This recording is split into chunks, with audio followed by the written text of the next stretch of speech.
Good morning and welcome.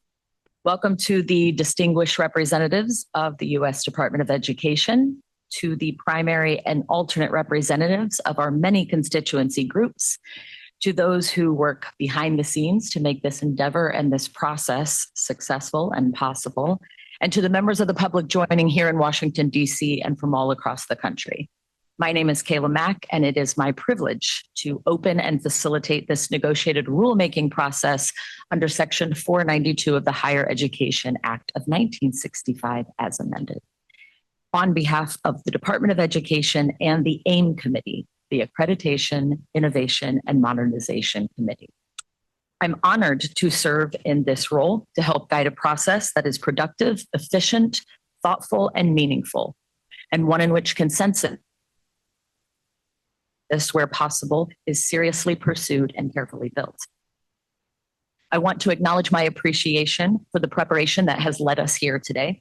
In conversations with the department and with each and every one of the committee members, there has already been a clear seriousness of purpose and meaningful commitment to the work.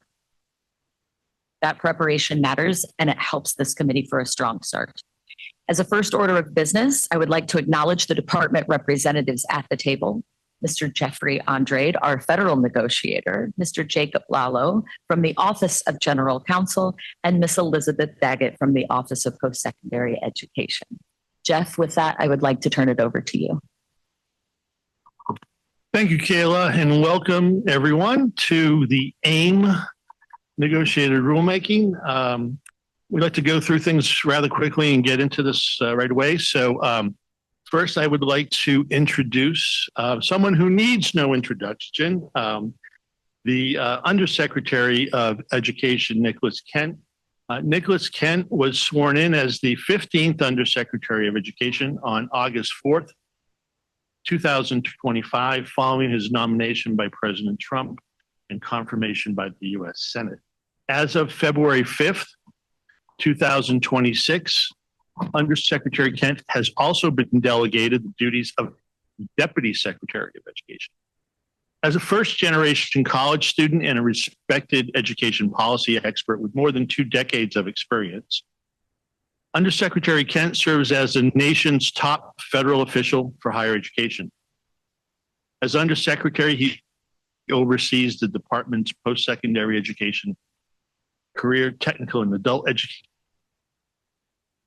and federal student aid programs. This includes managing the $1.6 trillion federal student loan portfolio and the over $30 billion Pell Grant program. Undersecretary Kent's also responsible for implementing President Trump's mission to restore the greatness of American higher education and ensure that our taxpayer-supported colleges, universities, vocational schools, and other post-secondary programs are genuinely helping high school graduates and working adults launch and grow their careers. He has been spearheading the implementation of President Trump's landmark legislation, the Working Families Tax Cut Act, which will lower the cost of higher education, simplify student loan repayment, expand workforce training options, and hold institutions accountable for degrees that do not provide a return on investment. Before joining the U.S. Department of Education, he served as the Deputy Secretary of Education for the Commonwealth of Virginia under Governor Glenn Youngkin. And in that role, he led efforts to reduce the cost of higher education, expand access to career and technical education, and increase institutional transparency and accountability. He's also served in a number of roles in the private sector, where he's led regulatory and accreditation operations for a national system of institutions and at a major research at a major trade association. He has experience in K-12 and worked for the District of Columbia Office of Education. He began his career as a professional staff member at an accrediting agency of all places that's recognized by the U.S. Department of Education. He holds a bachelor's degree in political science from West Virginia Wesleyan College, where he attended on a Pell Grant. He also holds a master's in higher education administration from the George Washington University. He and his partner reside in Virginia. Please join me in welcoming the 15th Undersecretary and acting or delegated duties of the Deputy Secretary of Education, Nicholas Kent.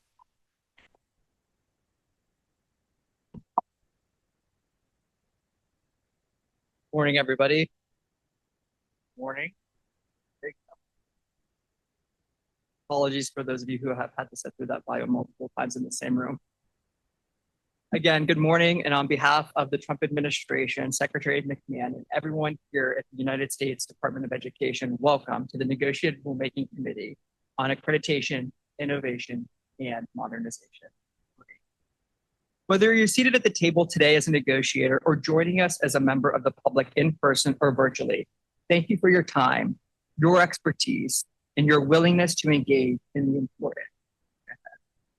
Over the next 6 weeks, we have a significant opportunity before us to re-envision a post-secondary education quality assurance process that better serves today's students, institutions, employers, and taxpayers. I will return to that in a moment, but first, it is important to ground this conversation in the broader work underway across the department. As many of you know, President Trump has charged Secretary McMahon and me with restoring the greatness of American higher education and ensuring that taxpayer-supported institutions truly help students launch and grow in meaningful careers. Since I was sworn in last August, we have moved with urgency and purpose to make higher education more affordable, accountable, and transparent. In the last 10 months, we have convened four negotiated rulemaking committees, each addressing a critical component of the higher education system.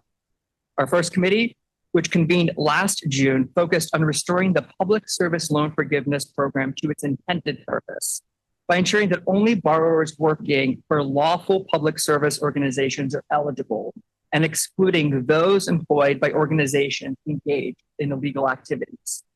This rule is set to take effect on July 1 of this year. Our second committee, the Reimagining and Improving Student Education, or RISE committee, implemented changes made by Congress to fix the failing federal student loan system, one that has become overly complex, costly, and unsustainable. Notably, the committee reached consensus on reforms that will meaningfully reshape how students finance and pay for their education starting this summer. We expect to publish this final rule in a matter of weeks. Our third committee, the Accountability in Higher Education and Access through the Demand-Driven Workforce Pell, or AHEAD committee, established a regulatory framework for the new Workforce Pell Grant Program, a monumental initiative that will finally become a reality after more than a decade of debate. Under President Trump's leadership, we are finally creating a program that meaningfully connects higher education and the workforce needs, ensuring that taxpayer-funded aid supports students enrolled in high-quality, short-term programs that offer education in high-skill, high-wage, or in-demand industry sectors or occupations, as identified by governors and local state workforce boards. Like the RISE committee, the AHEAD committee also reached consensus on proposed regulatory language.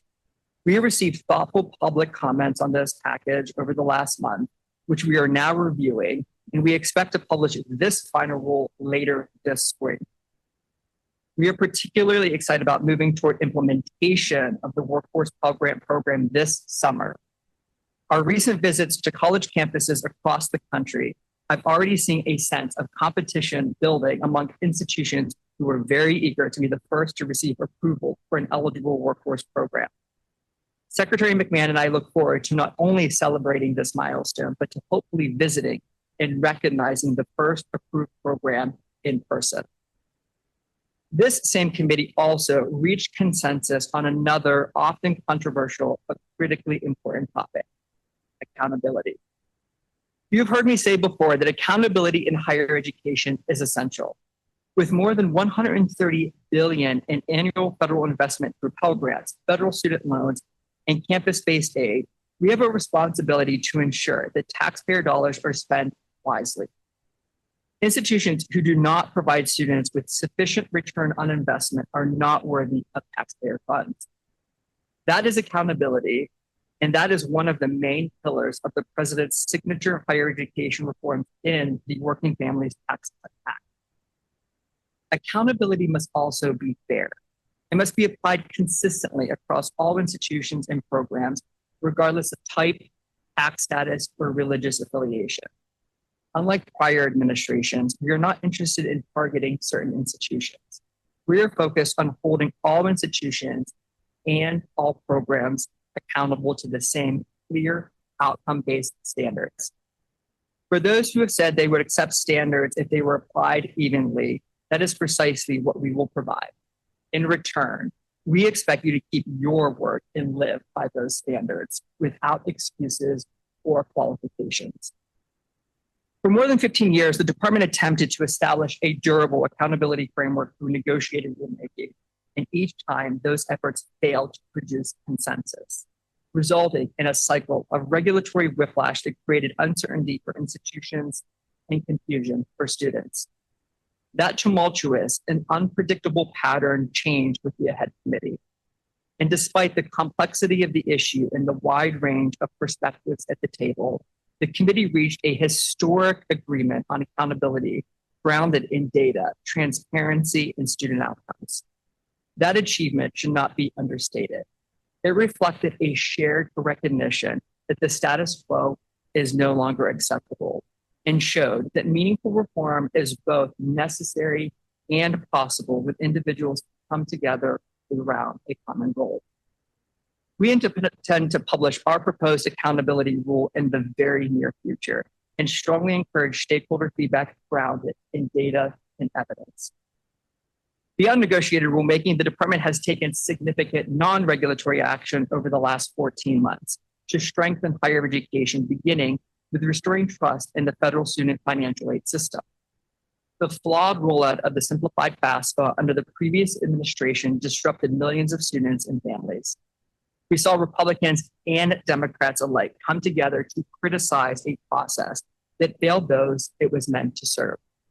Under the Trump administration, we fixed the FAFSA, launching the 2627 form on time and earlier than any other administration in history, processing more than 11 million applications to date and completing it with complementing it with clear earnings information to help students make informed decisions before taking on student debt. At the same time, our strengthened fraud prevention efforts have already stopped more than $1 billion in attempted financial aid fraud, protecting taxpayers and ensuring that aid reaches the students who truly need it. We are also excited about enhanced fraud prevention efforts that reflect the most comprehensive safeguards the federal financial aid system has ever deployed, which we will announce later this month. We owe that to our students, we owe that to our institutions, and we owe that to our taxpayers. So why do I share all of this? Because it underscores a broader reality. The American people have raised serious concerns about higher education over a period of many years, and President Trump has stepped in to address what has been left unaddressed for far too long.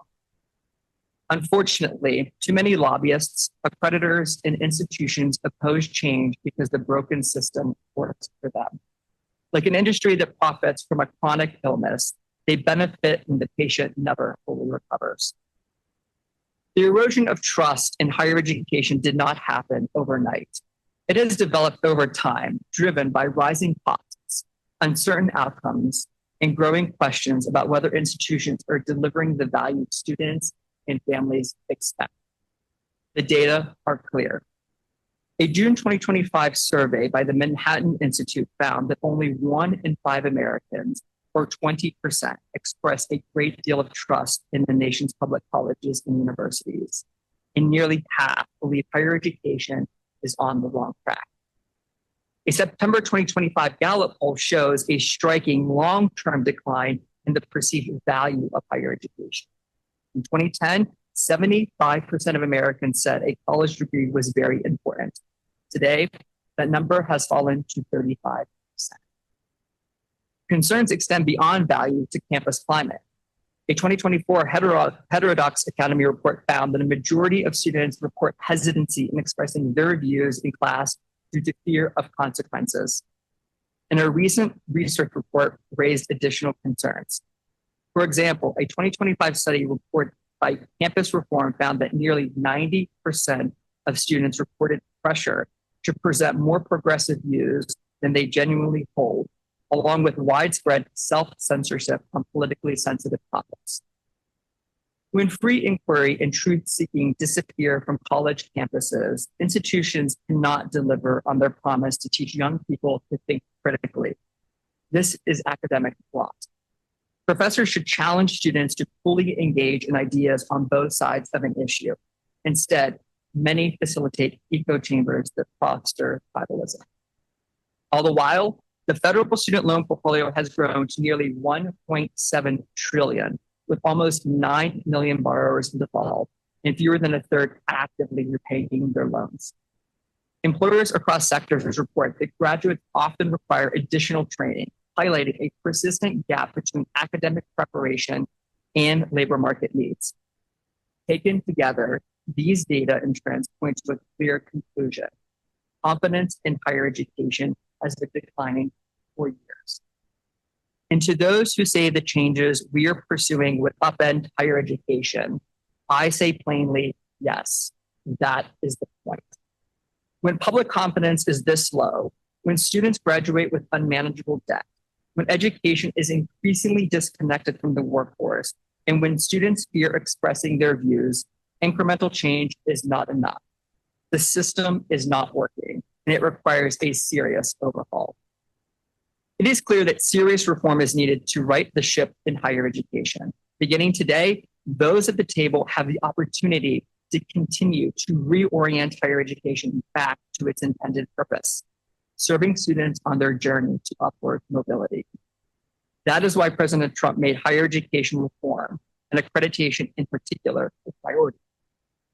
That commitment is not rhetorical, it is operational. It has been memorialized through an executive order on reforming accreditation to strengthen higher education, which directs the department to modernize accreditation, increase competition, and ensure it better serves students, institutions, and taxpayers. Our goal now is to build on all of that progress made over the last year and finally establish a stable, long-term quality assurance process, one that protects students and their families, safeguards taxpayers, and restores confidence in the value of higher education. If we are serious about restoring trust in higher education, we must also be serious about reforming the foundation of how we define and assure it. And that is exactly why the work we are beginning here today matters so much. As you heard, I began my career over 2 decades ago working for a department-recognized accreditor. So I have seen firsthand both the opportunities and the significant shortcomings of the current accreditation process. Since the beginning of this administration, we have taken concrete steps to modernize and open up the accreditation recognition process. Shortly after the executive order was signed by the president, the department resumed recognizing new accrediting agencies to expand competition. We also lifted the previous administration's restrictions on institutions' ability to switch accreditors, ensuring that colleges and the federal student programs are no longer locked into relationships that may not best serve their students. We issued a request for information on the accreditation handbook to gather stakeholder input on modernization and reform. We awarded nearly $15 million to the Fund for the Improvement of Postsecondary Education, or FIPSE, to support emerging accreditors and institutions seeking to enter or transition within the system. We issued a proposed interpretive rule addressing concerns with the regional label, which has created unnecessary barriers and confusion. We issued a second interpretive rule to ease the barriers to entry for new accreditors, ensuring new agencies can enter the marketplace faster. And we announced this negotiated rulemaking to bring stakeholders together to consider comprehensive regulatory reform. These actions reflect a simple reality. Accreditation reform is already well underway. In fact, many of you have heard me say that the changes already underway and those ahead amount to nothing short of a revolution. And that is the truth. That is exactly what we need right now. Accreditation is the central nervous system of higher education. When it functions properly, it coordinates quality, ensures accountability, and supports innovation. But when it fails, the entire system fails too. What began as a voluntary peer review process has evolved into a powerful, federally sanctioned gatekeeping function, one that determines access to approximately $130 billion in federal student aid annually. Accreditation in the United States originally emerged as a voluntary, institution-led effort designed to be collaborative rather than regulatory. Here, institutions coming together to define minimum standards, share best practices, and signal quality to the public. Following World War II, and especially with the expansion of the GI Bill, federal investment in higher education increased dramatically. As federal dollars flowed into the system, the government needed a mechanism to determine which institutions were eligible to participate. Accreditation gradually became that mechanism. The relationship was formalized in the Higher Education Act of 1965 and was reinforced later with the amendments in 1992, which tied access to Title IV federal student aid to the recognition of a federally recognized accrediting agency. In effect, accreditation became embedded in the federal infrastructure for higher education oversight, alongside state authorization and federal program administration, the system often referred today as the regulatory triad. What had once been a voluntary, peer-driven system designed to encourage excellence increasingly became a gatekeeping structure for the federal participation of funds.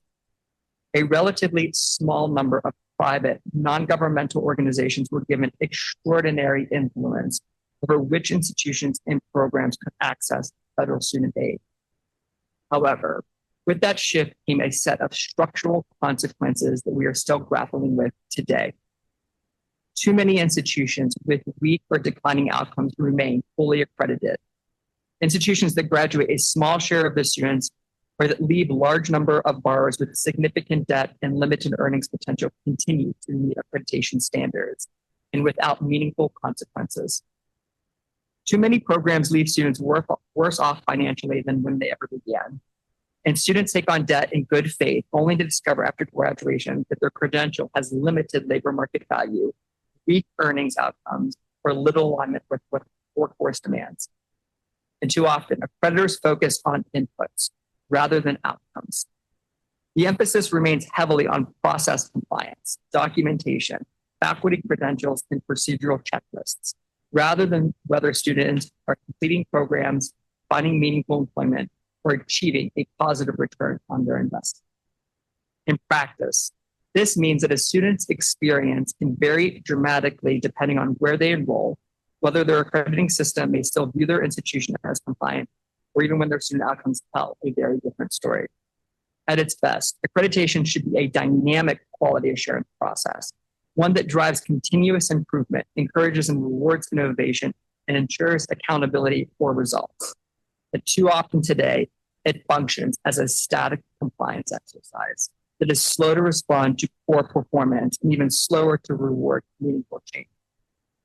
That gap between process and performance and between compliance and outcomes is at the heart of why reform is necessary and why this effort is so important at this moment in time. Today, it is clear that many of the accreditors are not living up to this potential and ensuring this process functions as it should. Accreditation is not a reliable indicator of quality. Let me be clear about one important point. Recognition by the federal government or any agency is not automatic or permanent.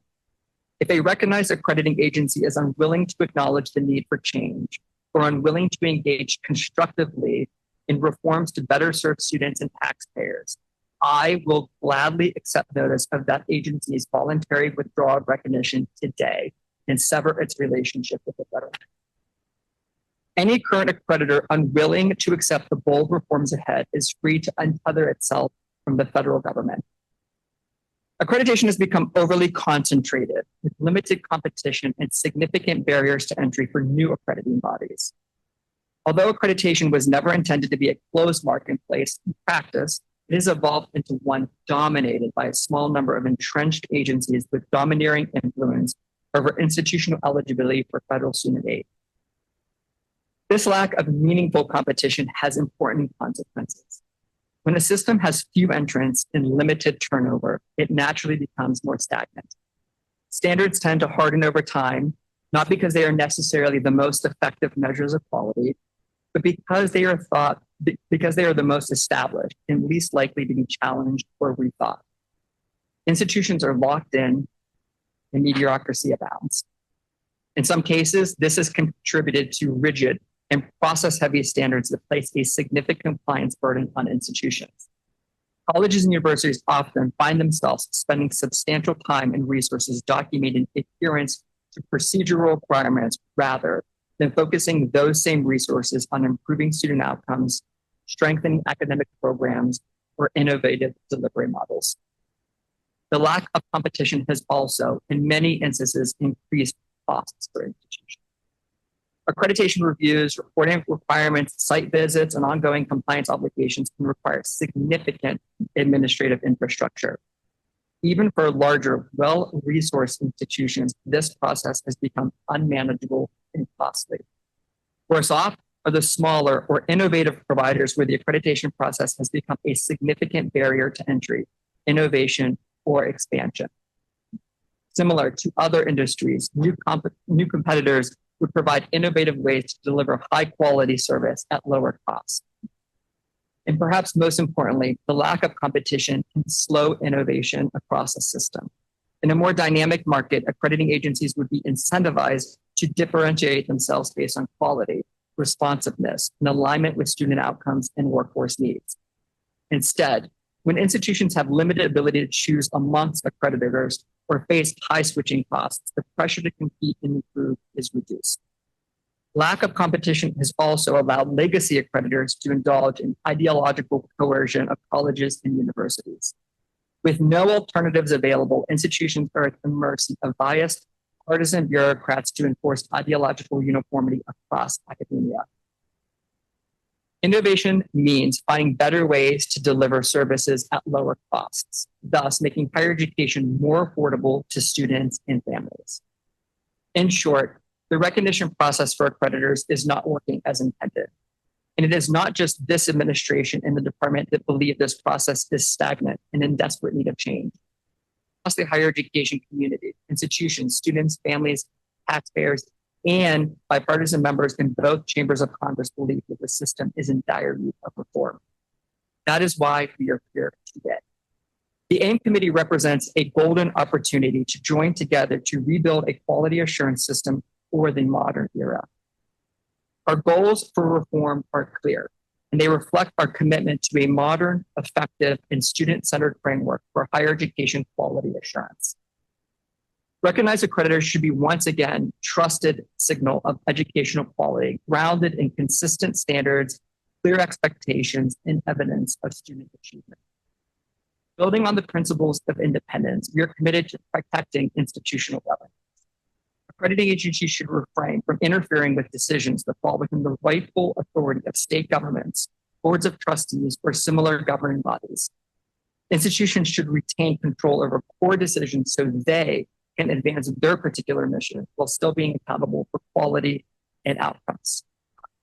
Just as we safeguard institutional decision-making, we are equally focused on removing barriers that directly affect students, starting with credit mobility.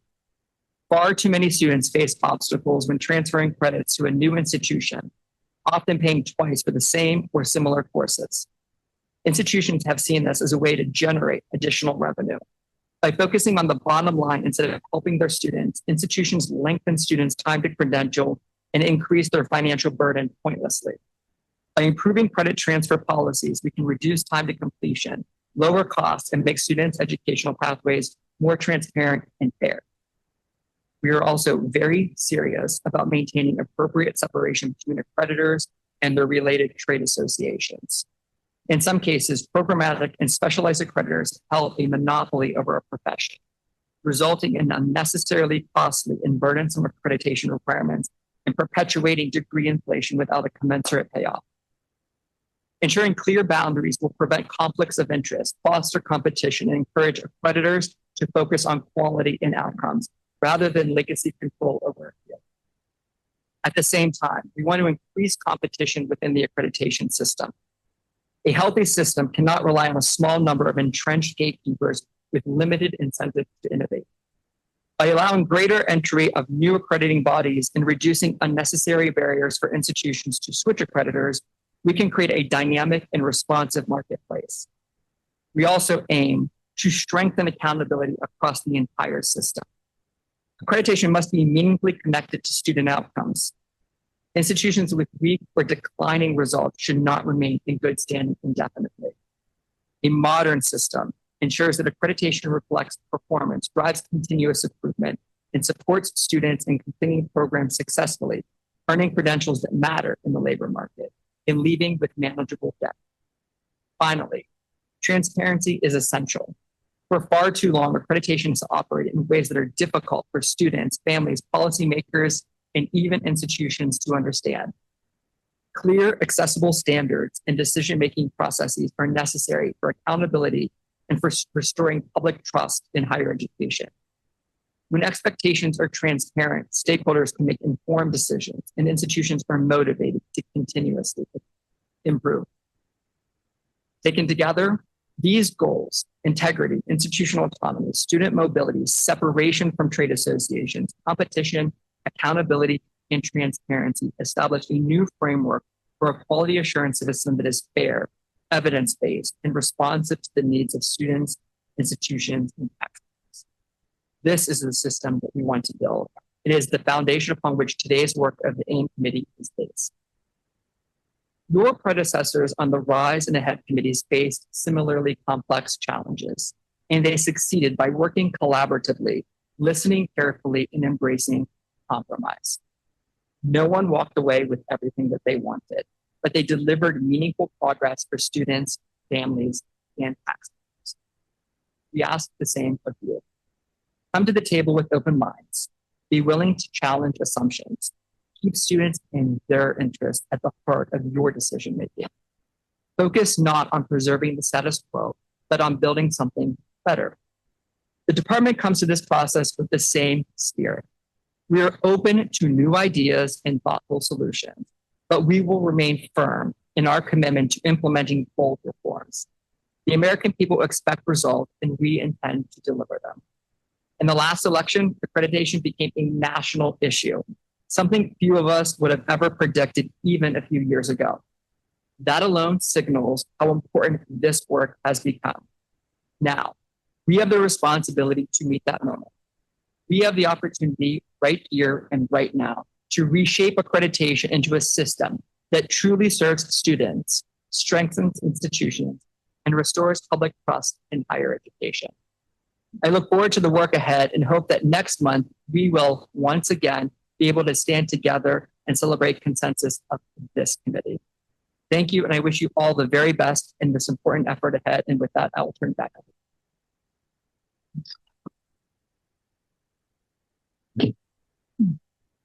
Thank you, Undersecretary Kent. At this time, I would like to invite the members of our committee to introduce themselves.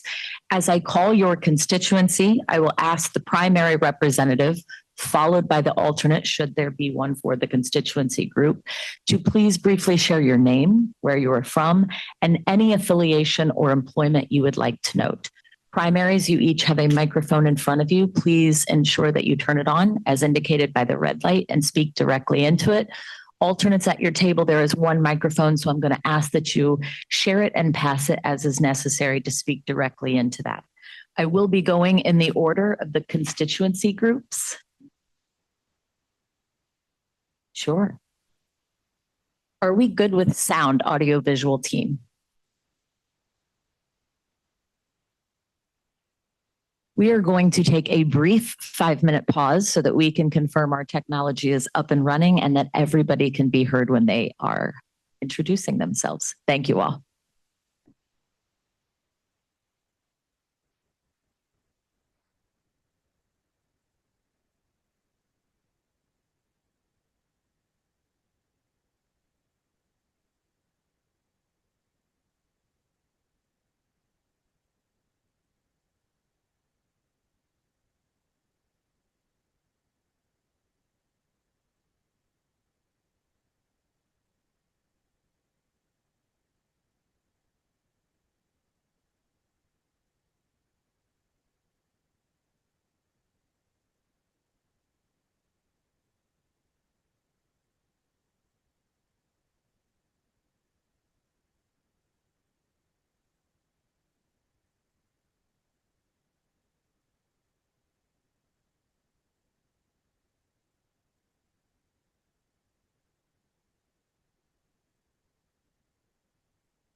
Thank you, everyone, for that brief pause. We are now up and running.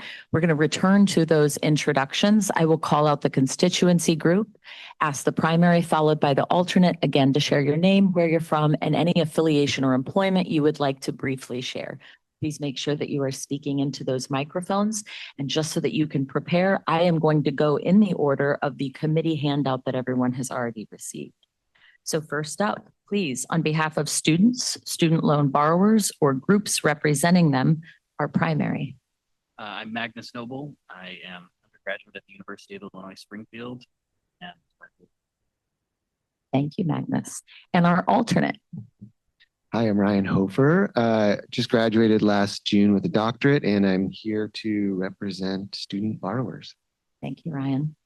For our next constituency group, veterans and U.S. military service members or groups representing them, we have our primary. Good morning, everyone. My name is Julie Howell. I'm an associate legislative director with Paralyzed Veterans of America. I live and work in DC, and thanks for the opportunity.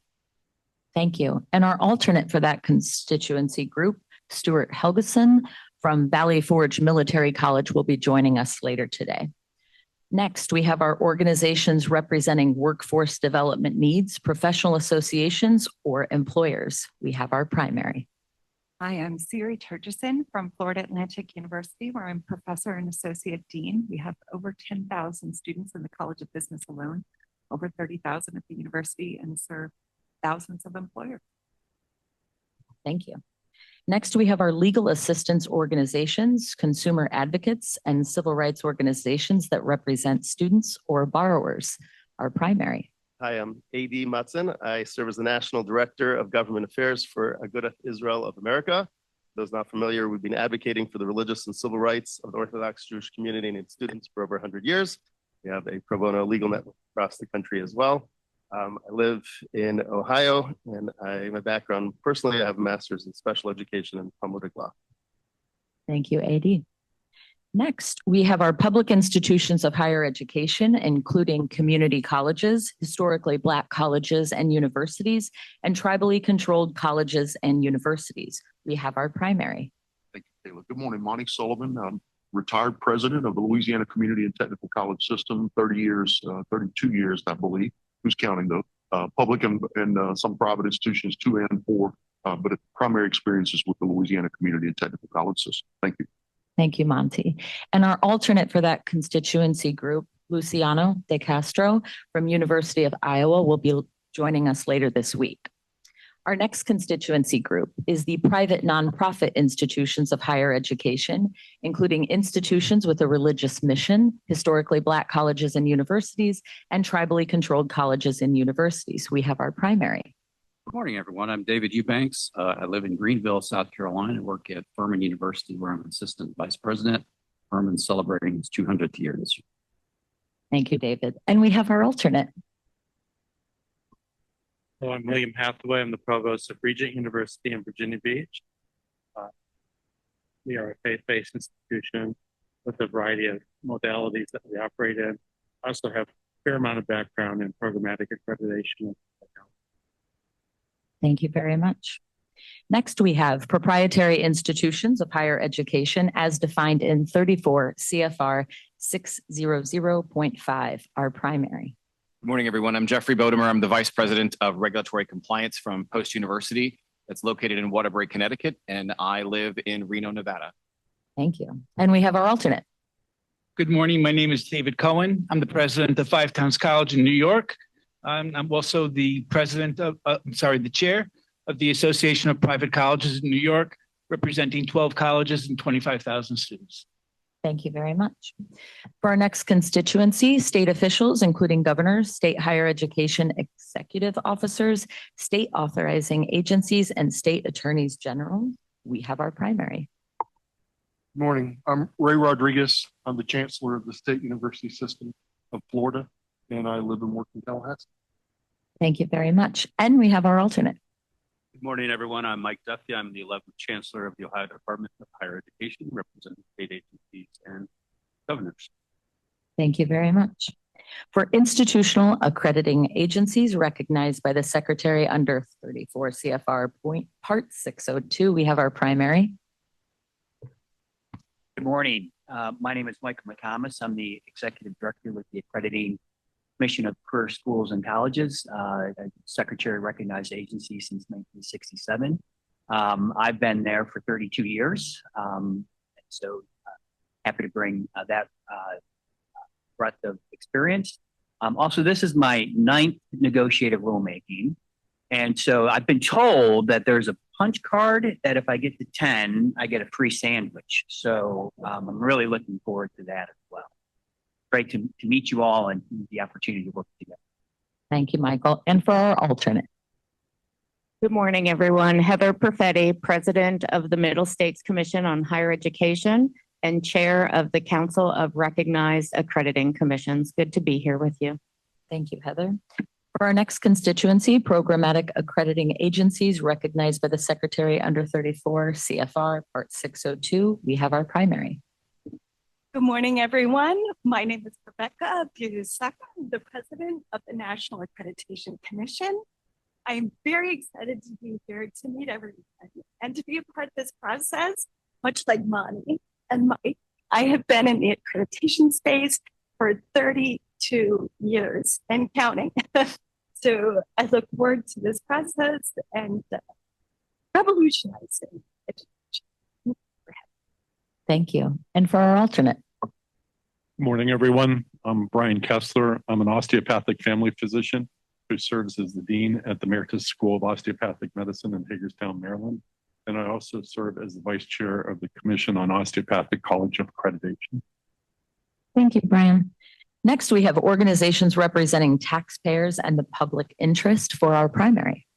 Good morning. My name is Mike Shires. I am the Vice Chair for Education Opportunity for the America First Policy Institute, a leading policy organization working to promote opportunity. Thank you. And for our alternate. I'm Jim Blue, and I'm the co-founder of the Defense of Freedom Institute. Thank you very much. Next, we have nascent accreditation organizations not currently recognized by the Secretary under 34 CFR Part 602 and third-party organizations that measure outcome-based quality assurance standards for post-secondary education that are aligned with established industry standards. It rolls off the tongue. Our primary. Good morning. I'm Mark Becker, Chair of the Board of the Commission for Public Higher Education, a nascent accreditor that is formed by the creation of Southern Systems of Public Higher Education. Thank you. And we have our alternate. Thank you so much. Good morning, everyone. I'm so honored to be here. My name is Jade Foster. I'm from Huntsville, Alabama, and I serve as the Director of AI Accreditation for the National Council for AI Workforce Program Accreditation. And we are 50 funded and we are on the. Thank you, Jade. We also have our National Advisory Committee on Institutional Quality and Integrity, our primary. Morning, everybody. I'm Jennifer Bloom. I, as mentioned, am a member of NASICI. I co-chaired a committee recently, subcommittee on NASICI on policy recommendations to improve processes in the accreditation process. And my day job is that I am a lawyer that provides policy and legal advice to interested parties in the higher ed system. And I am happy to be here, and I live in Arlington, Virginia. Thank you all very much for introducing yourselves. Jeff, Jacob, Elizabeth, was there anything either of you wanted to add by way of an introduction?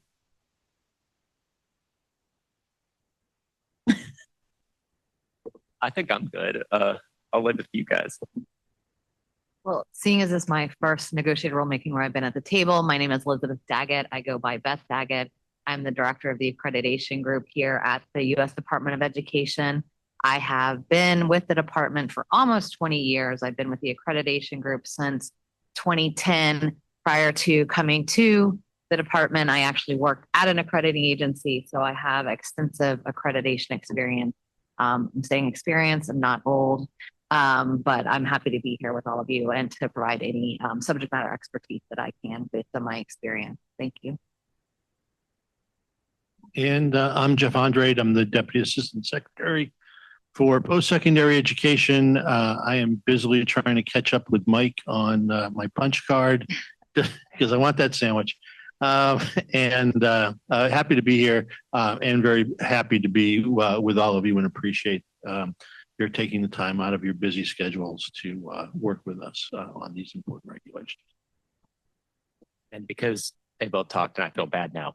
I'm Jake Vallow. I'm an attorney with the Office of the General Counsel. I work on accreditation issues as well as other programmatic and institutional eligibilities. Thank you all very much. Before we move on to any substantive agenda items today, I need a brief time to shine as a facilitator and talk about some process reminders. So as you all know, you have previously reviewed and agreed to the protocols that we discussed in our one-on-ones.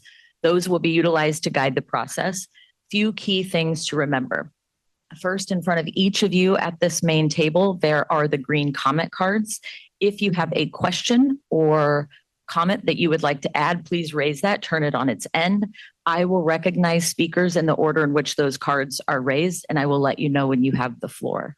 I pay very close attention to the queue, so I promise you I'm monitoring the order in which they go up, and I will call on you and move through the cards as efficiently as possible. If you truly believe I've missed you, give it a little wave at me and you will be able to immediately tell by my face whether I actually missed you or not. So I appreciate your patience and grace as I do that. Once you have been recognized, there's a few things that I ask of you. I want to first encourage new commentary whenever possible. We want to make sure when you are speaking that it is new comments, new questions, new perspectives that have not been already shared. That helps us make best use of our time and ensures that the greatest range of useful information can be shared here at the table. Second, comments will generally be limited to 3 minutes. I will monitor the time. You will see a green light when your time starts. You will see a yellow light when you have 30 seconds left, and you will see a red light when we have reached the 3-minute mark. I will allow for some back and forth. If you ask a question, I may pause the time. I want this to be organic and a natural flow. But if you have reached time, in fact, I will ask you for a final question or comment to wrap up. And if you have more, simply leave your card up and I will know that you will go back in the queue and I will circle back to you when I am able to. When you are speaking, make sure that your microphone is on. Again, that's indicated with the red light. Please speak directly into it and at a reasonable pace because we are capturing it for the live stream, the recording, the transcript, and our interpretation that is happening in real time. As set forth in the protocols, either the primary or the alternate representative for a constituency group may speak on any given topic. If a primary wishes to bring their alternate to the table, please again turn that comment card on its side. When I call upon you, you will make a motion to bring your alternate to the table and we will do a formal swap on the record. Just keep in mind that per the protocols, only the primary or the alternate should be speaking on any given topic. And that is to cut down on the exchange so that we don't frankly spend all of our time doing just that. Your comments, questions, and deliberations should address the topics and regulatory language under review. As alternative language and proposals are submitted by committee members and circulated for consideration, we'll address them here at the table as time permits and may call on you at different junctures to speak to them. We ask that you continue to review circulated materials promptly over the course of the week so that you are as prepared to proceed as possible when we're here at the table. As I mentioned in our one-on-ones, anyone wishing to submit a proposal should send that via email to the email address that was already identified for you. The proposal should be contained in a PDF and named specifically what it in fact is. What is the proposal on? In addition, please do clearly identify the constituency or constituency groups on behalf of who it is being submitted. As we deliberate draft texts and proposals, a primary committee member may at the main table call for a caucus, which is a private discussion that temporarily pauses our committee's deliberations here at the table. To do so, again, please raise your comment card. And when recognized, you would state your intent to call a caucus. You would identify the constituency groups and the department whom you wish to participate in that. And I will ask you roughly how much time you need. I, as the facilitator, will in fact check in with those caucuses, monitor progress, monitor time. When we return to the table, I will again give the floor to the individual who called for the caucus and ask for a very brief high-level report out so that we can bookend that caucus and get back to business here at the table. I'm almost done.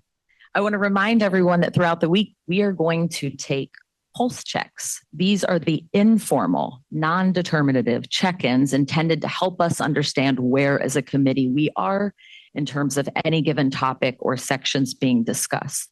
They help us monitor our progress, know where we have alignment, and surface different tensions, questions, or concerns. Remember, when we do a pulse check, each and every one of you at the main table has three options. You can be a thumbs up. I support this. I'm in agreement with this. I would agree to consensus around this. I am a blocker of consensus. I have a serious reservation that would prevent me from agreeing. Or you can be a middle thumb, more reserving your right to decide, acknowledging questions and concerns. If you are, during a pulse check, a sideways thumb or a thumb down, I may call upon you to articulate the reasoning and rationale so that we really can move forward in an informed way and see where we have work to do. Those pulse checks will all lead up to one final consensus check at the end of week 2. We went over this. That means there is one consensus check at the end of session 2 that will cover all topics and sections together. So we are either in consensus on everything or we are in consensus on nothing. When we reach that point, the folks at the main table will be asked to do one of three things: indicate their support, agreement, and that they are in consensus. Have a thumbs down, indicating that because of a serious reservation, they cannot support moving forward and are blocking consensus. Or not show a thumb and abstain. Abstaining is not the equivalent of dissent, and it will not, in fact, block consensus if the rest of the individuals participating in the consensus check are thumbs up and in consensus.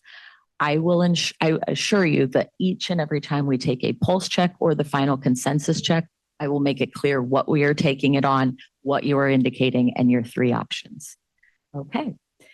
It is important to note that one thumb down does block the entirety of the consensus, and consensus isn't reached.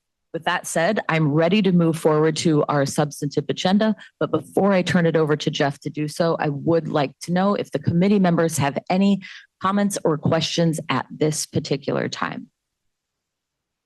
Michael's already breaking the protocols and using his name tag rather than his comment card, but Michael, I am going to give you the floor.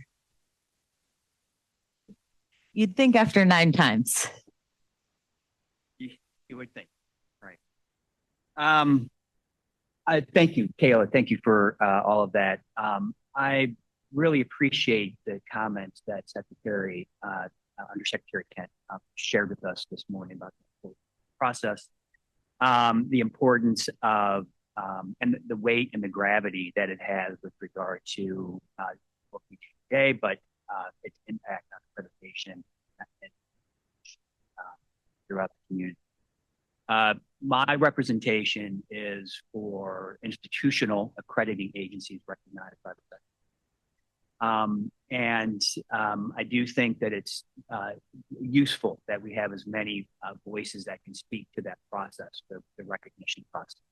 And while I'm certainly one voice here and very ably aided by Rebecca and Heather, Ryan, as we think about trying to bring the accreditation perspective to the table and to those that maybe don't have as much experience with inner workings of it and the practicality of some of the recommendations, with an idea towards what Undersecretary Kent talked about in terms of durability and a constructive conversation of reaching something that really has really meaningful impact.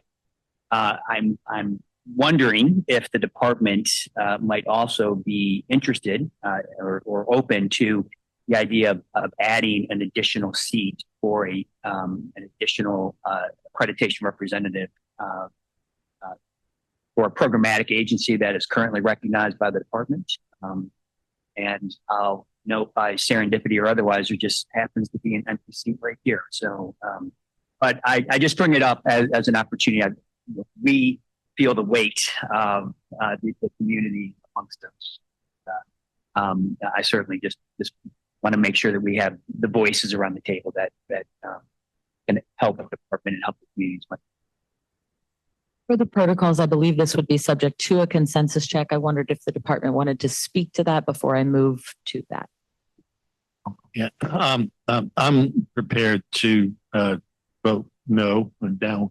And the reason why is when we set out this process, we tried to be as fair as we could, making sure that we had all the stakeholders represented. I know we have some people in the public university and college space that would like to have additional seats from time to time. And we did put 2 accreditors there. We do, and I would recognize that Dr. Kessler's from a recognized programmatic accreditor, and he's the vice chair of that accreditor. So that's our reasoning. And while we understand your concerns, I have no doubt that you all can work together. And having worked myself in the student loan industry with 20 or 30 people behind me, all with various interests, and having that ability to make sure that those insights got to the table. You know, I definitely think it can be done with who we have at the table right now. So if you want to ask for a vote. I do acknowledge that. Let's see a quick show of thumbs to be true to our protocols and process on the addition that Michael has suggested. Please.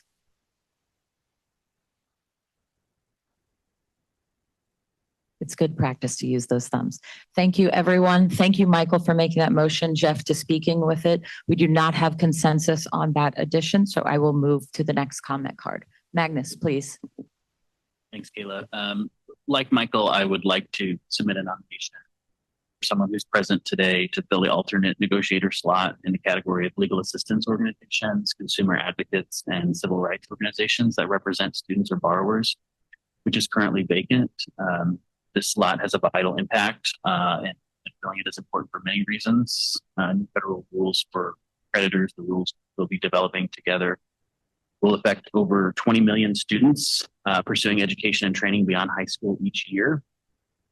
And as the department's draft rules convey, adequate consumer protection and protection for student civil rights is essential. The committee will deliberate on the best ways to ensure accreditors, whether existing ones or new ones, hold federally funded institutions accountable for student achievement standards, meanwhile protecting students from unaffordable quality. Students, borrowers, and their families deserve a fully staffed rulemaking committee that will consider their interests and concerns. Draft rule may also impact initiatives and speech that advocate or that advance a core pillar of both our nation's and academia's promise, expanding access to opportunity. Given these implications, we do deserve a committee with full representation for civil rights organizations and the communities we serve. Unfortunately, we do have someone here in the room today who's well prepared to fill this vacancy. Robbie Ha began his career as a civil servant at the Consumer Financial Protection Bureau during the first Trump administration, serving the Bureau of response. He investigated consumer complaints, including from student borrowers, to surface trends in consumer harm and help hold companies accountable. From there, he joined the Domestic Policy Council and roles focused on accountability, an opportunity, and civil rights before going on to advise institutional investors and corporate clients on federal education policy. Today, Robbie serves as a senior policy analyst with EdTrust, whose track record of advocating for students and civil rights goes back to the founder, Katie Haycock, serving on the Spellings Commission on the future of higher education and for Congress to pass No Child Left Behind during the Deb Robbie is here today, and I nominate him to fill the alternate slot and ask her to move. Thank you, Magnus. Jeff, would you like to speak on this before I move to a consensus check? This is also one where we would vote no on consensus. And I'll just put something on the record there. We announced these call for nominations very early to give people a chance to coordinate and put forward names of people that they support. everybody here went through that process. Mr. Ha did not apply during that process. And I think what should be viewed as important by everyone is that we take our selection of negotiators very seriously. We look over with multiple people. It's not just one person, with the senior leaders of the department, and try to put together a table of folks that have the demonstrated expertise. And we carefully consider it, and it's a very deliberate decision on our part that gets very carefully vetted throughout the department. So I don't want to set a precedent of people showing up on the day of if they see an alternate slot and where they haven't even applied, and then try to come in. So for that reason, we'll be going with that. Thank you, Magnus. Thank you, Jeff. I would like to invite everyone at the main table to please show their thumbs on that addition. Magnus, you have one follow-up comment? Yes, that's right. In addition to the past consensus check that we did just a minute ago, is it possible to read both consensus check?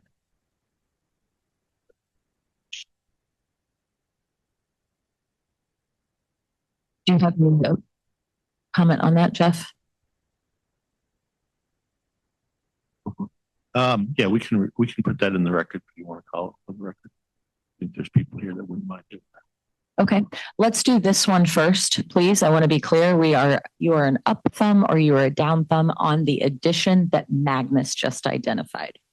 I will very quickly call on folks and you can say up or down if you will. For the department, Jeff. No. Okay, thank you. For our primary, Magnus. Yes. For our primary, Julie. Yes. For our primary, Siri. No. For our primary, AD. No. For our primary, Monty. Yes. For our primary, David. Yes.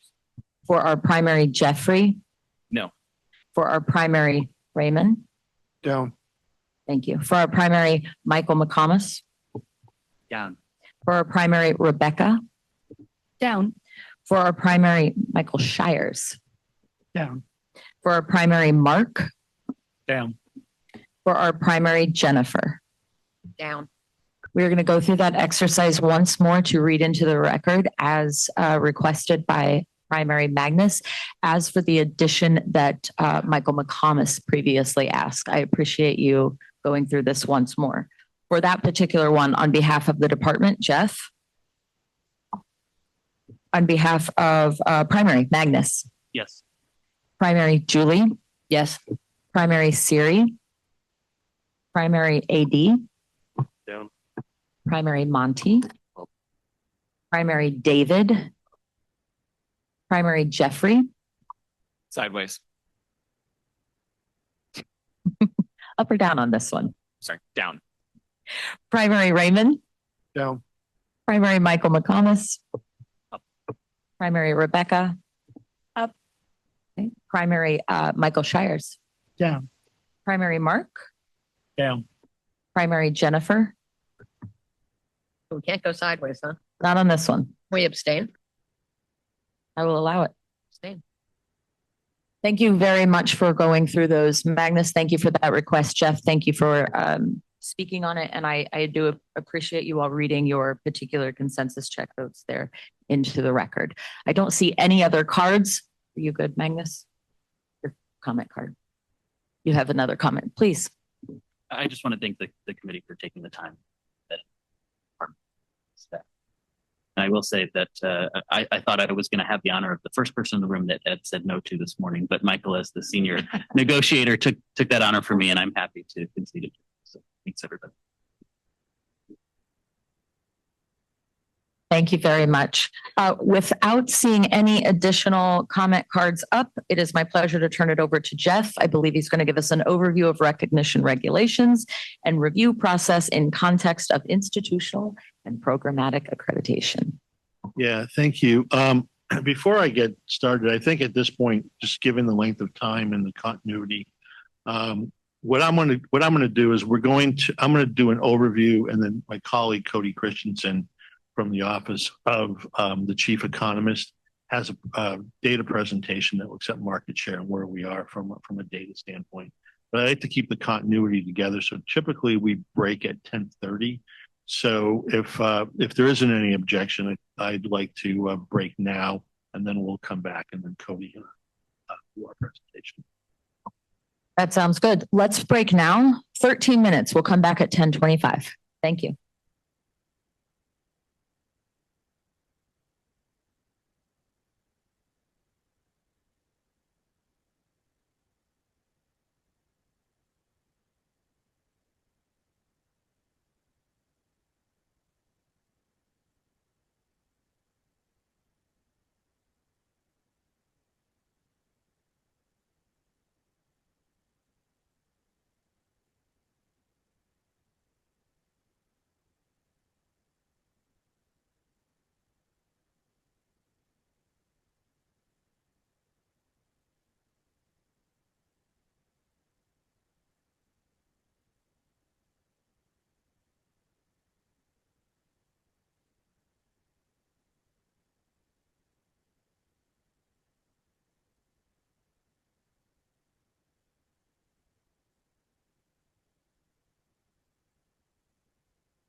Welcome back, everyone. Thanks for being timely and punctual. Jeff, I'm going to immediately give you back the floor so we can get into our substantive agenda items.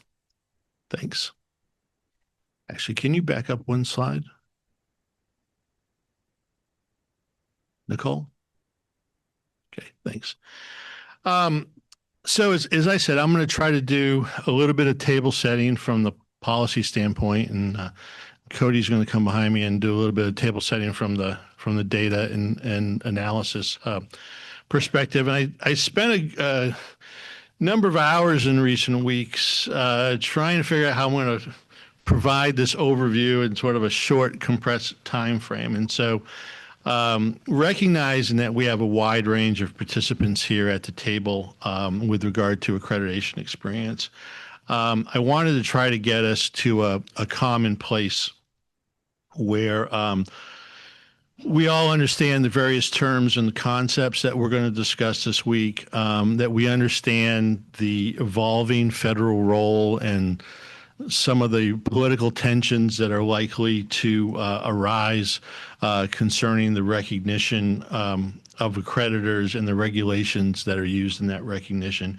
And then finally, I wanted to try to overlay some of this on the current political and policy landscape going forward. So can we go to the next slide?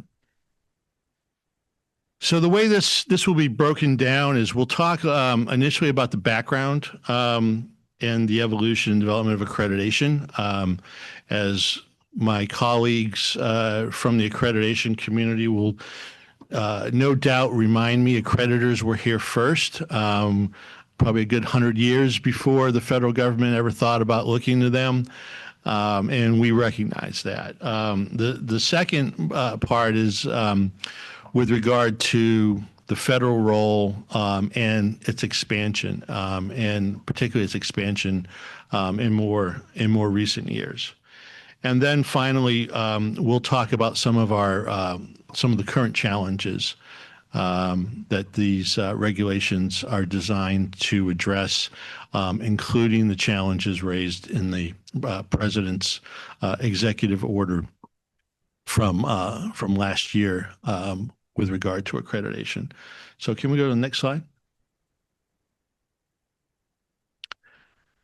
So, first and foremost, accreditation is a voluntary, it's a non-governmental by nature process of self-evaluation and peer review.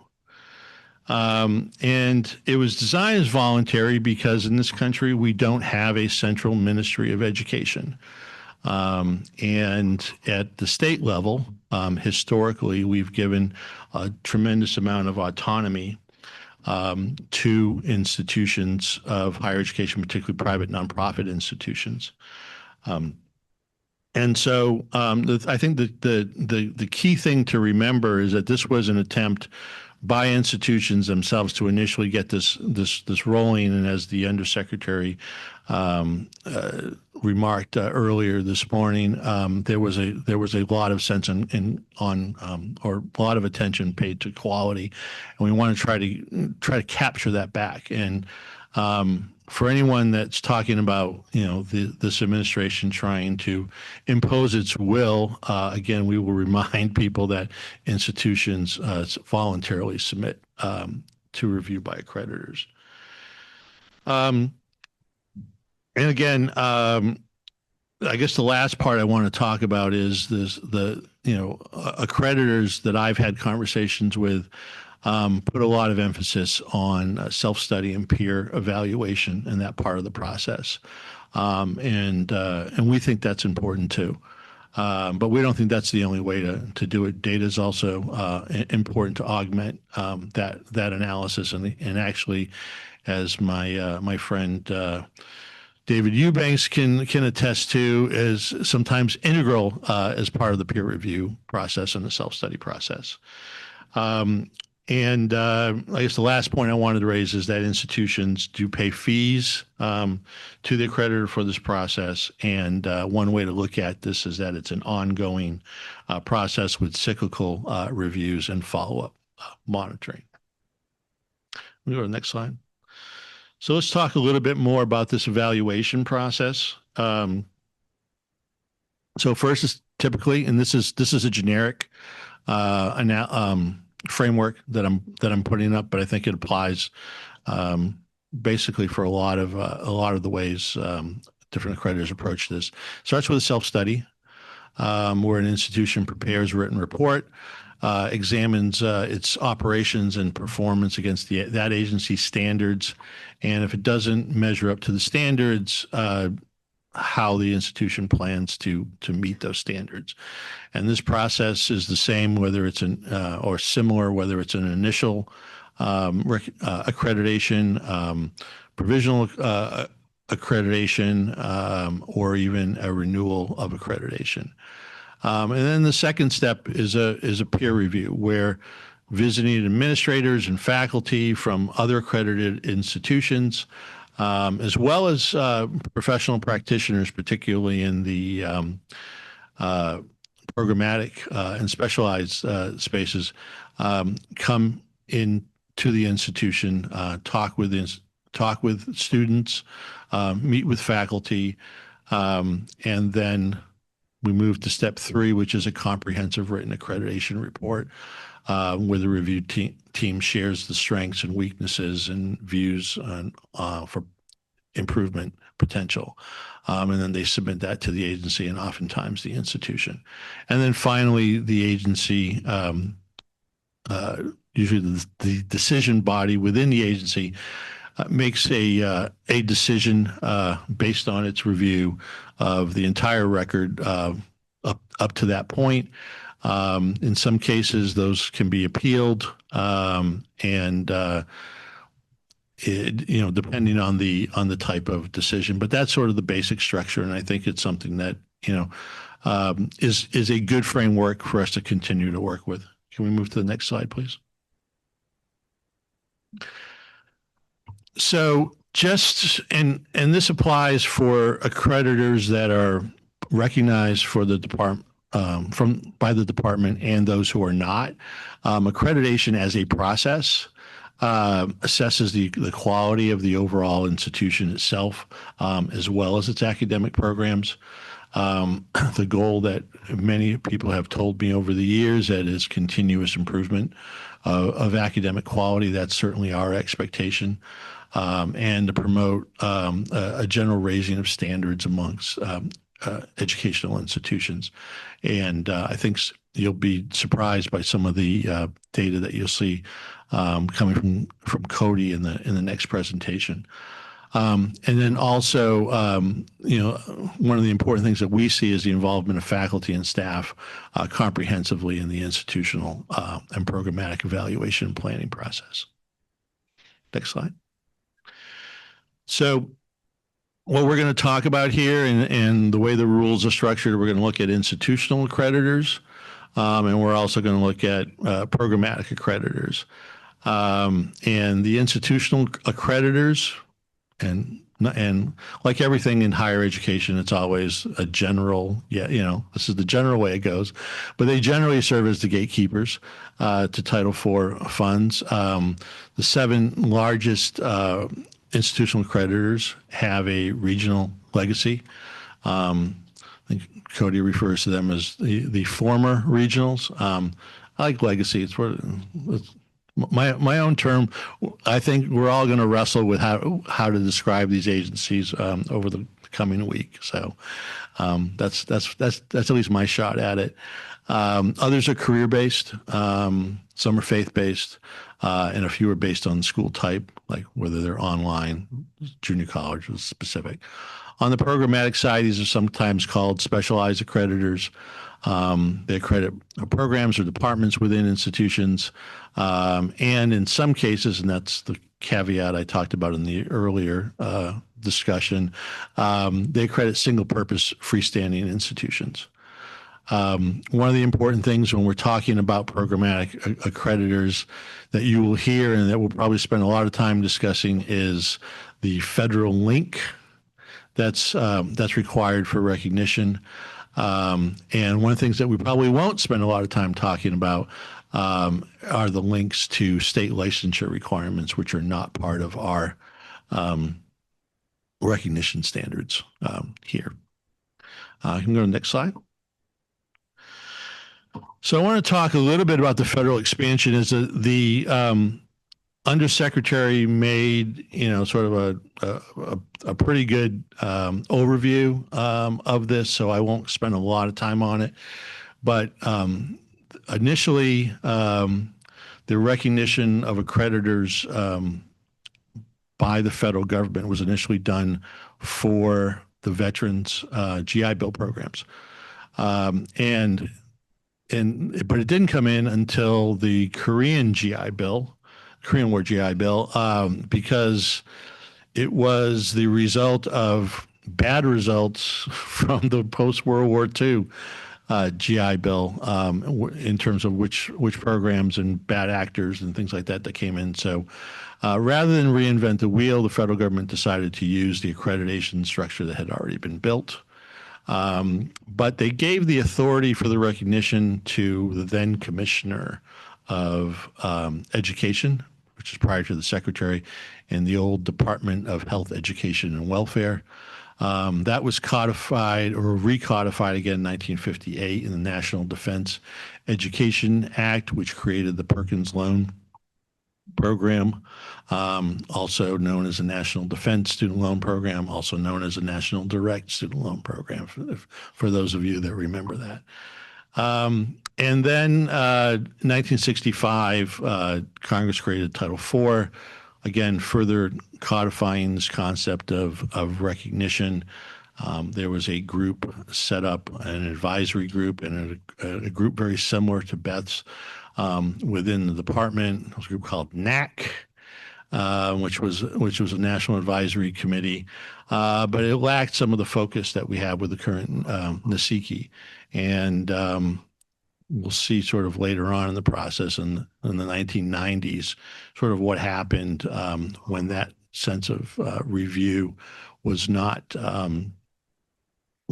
taken very seriously by the advisory committee members, nor was there a lot of guidance given by the department. So in 1992, two things happened.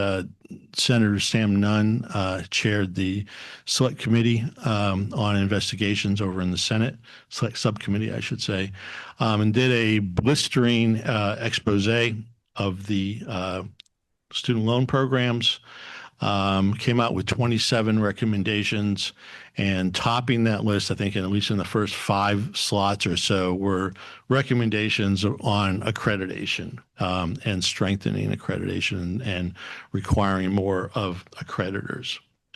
And so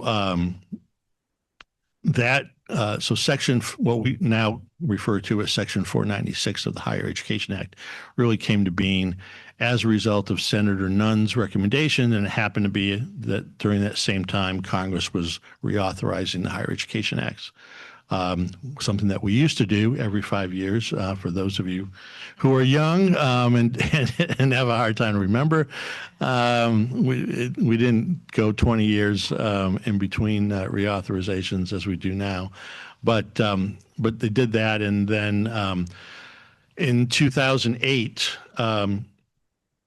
Let me just get to that part. Sorry. In 2008, sorry. The additions there included provisions related to how accrediting agencies were to review distance education programs, transparency on agency policies and decision-making processes, due process requirements for institutions with regard to adverse actions, and various other standards related to institutional operations that ensure such things as credit transfer policies were publicly available, and teach out policies and plans were required to be submitted to agencies when institutions were left accreditation or went out of business. And then since 2008, the accreditations regulations have been amended several times by every presidential administration that has gone since then. And so I think what I want to try to leave you all with here is that we have gone through we will hear talking about appropriateness of these regulations. We will hear about independence of institutions and accreditors. But what has really happened is over the years, Congress has put more and more specificity in the statute, and the department has put more and more specificity in the regulations. And this is part of a trend. And it's a trend because of lack of concern or lack of focus with some of the accrediting agencies. Can you put the next slide, please? So I wanted to shift a little bit, just back up one. All right. As the undersecretary stated, going into the 24 elections, the American people were not happy about higher education for a variety of reasons and felt that the higher education was on the wrong track. Okay, we can go to the next slide.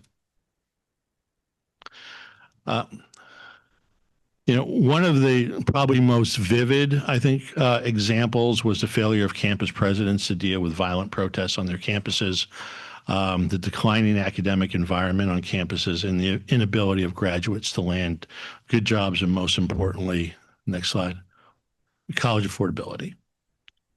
And with the cost of college continuing to get further and further out of reach for American families, and fewer families started thinking that a college degree was worth it. And so that set the pretext when this administration came in. Can we go to the next slide?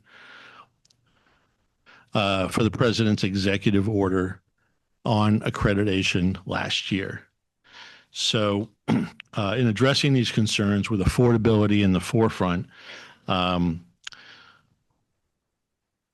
the key focus of the administration's executive order on accreditation were these common sense principles that are an important part, are inherent in the draft regulations that we'll discuss this week. These principles include ensuring that accreditation requires institutions to provide high quality, high value programs that are free from unlawful discrimination or other violations of federal law, that we are reducing barriers that limit institutions adopting practices that advance credential and degree completion, which has an impact on college costs and affordability, and spur new models of education.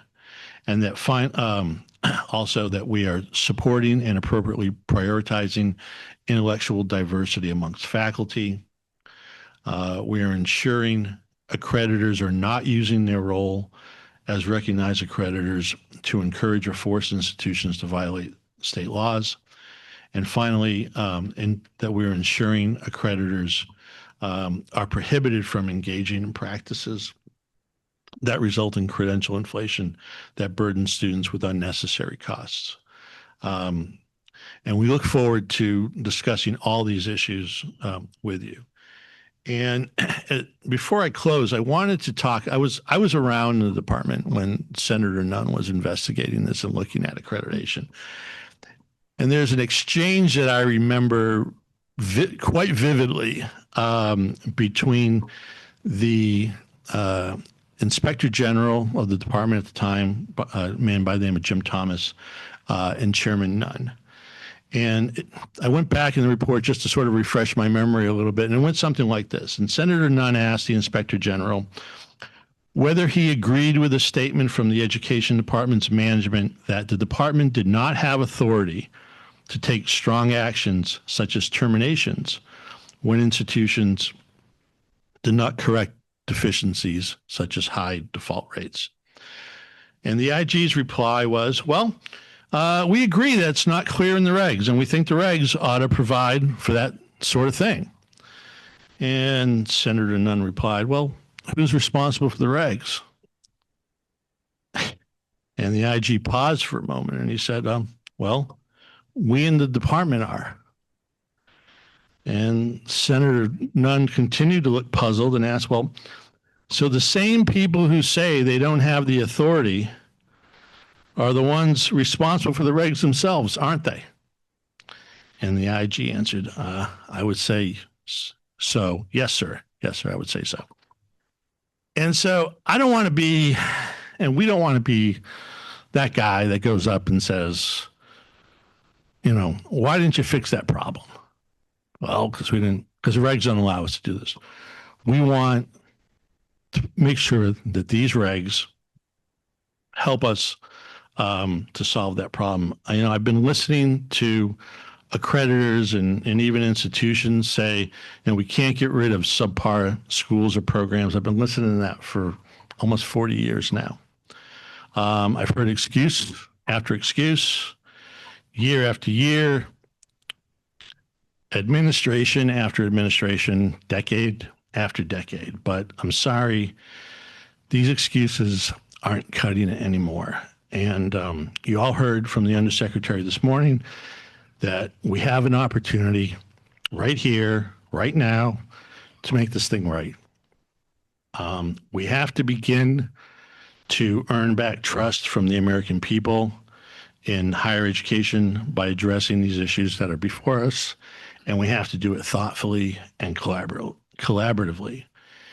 And I'm going to tell you right now, you're not going to earn public trust listening to some of these college presidents out there that I hear jabbering that this is just a public relations issue. And you can solve it by issuing better institutional messaging and press releases. You're not going to solve it by listening to the leadership at the American Council on Education, who their first thing out of their mouth is that this administration just wants to attack higher education, excuse me. Anybody that's watched us over the past year, knows that our doors have been open since day one. And we've been able to get, as the Undersecretary pointed out, a number of things done this year. So if we appear sometimes curt or impatient, it's because everyone at this table knows that these reforms are long overdue. Students, veterans, taxpayers deserve a process that works for them, and this needs to be fixed now. So let me be clear. We will have new accreditation regulations published this year and in place by July 1, 2027. This will happen with or without you. Our preference is to work with you as we have throughout the past year, and I'm hoping that we will have another successful conclusion of this negotiated rulemaking. So thank you. Thank you, Jeff.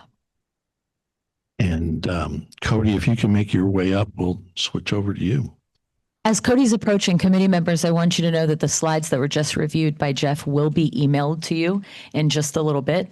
Right now, Cody is going to have a presentation. Hard copies are coming around as I speak, and that too will be emailed to you in just a little bit. Cody, I'm going to give you the floor. Please introduce yourself to the committee and the public as you get started.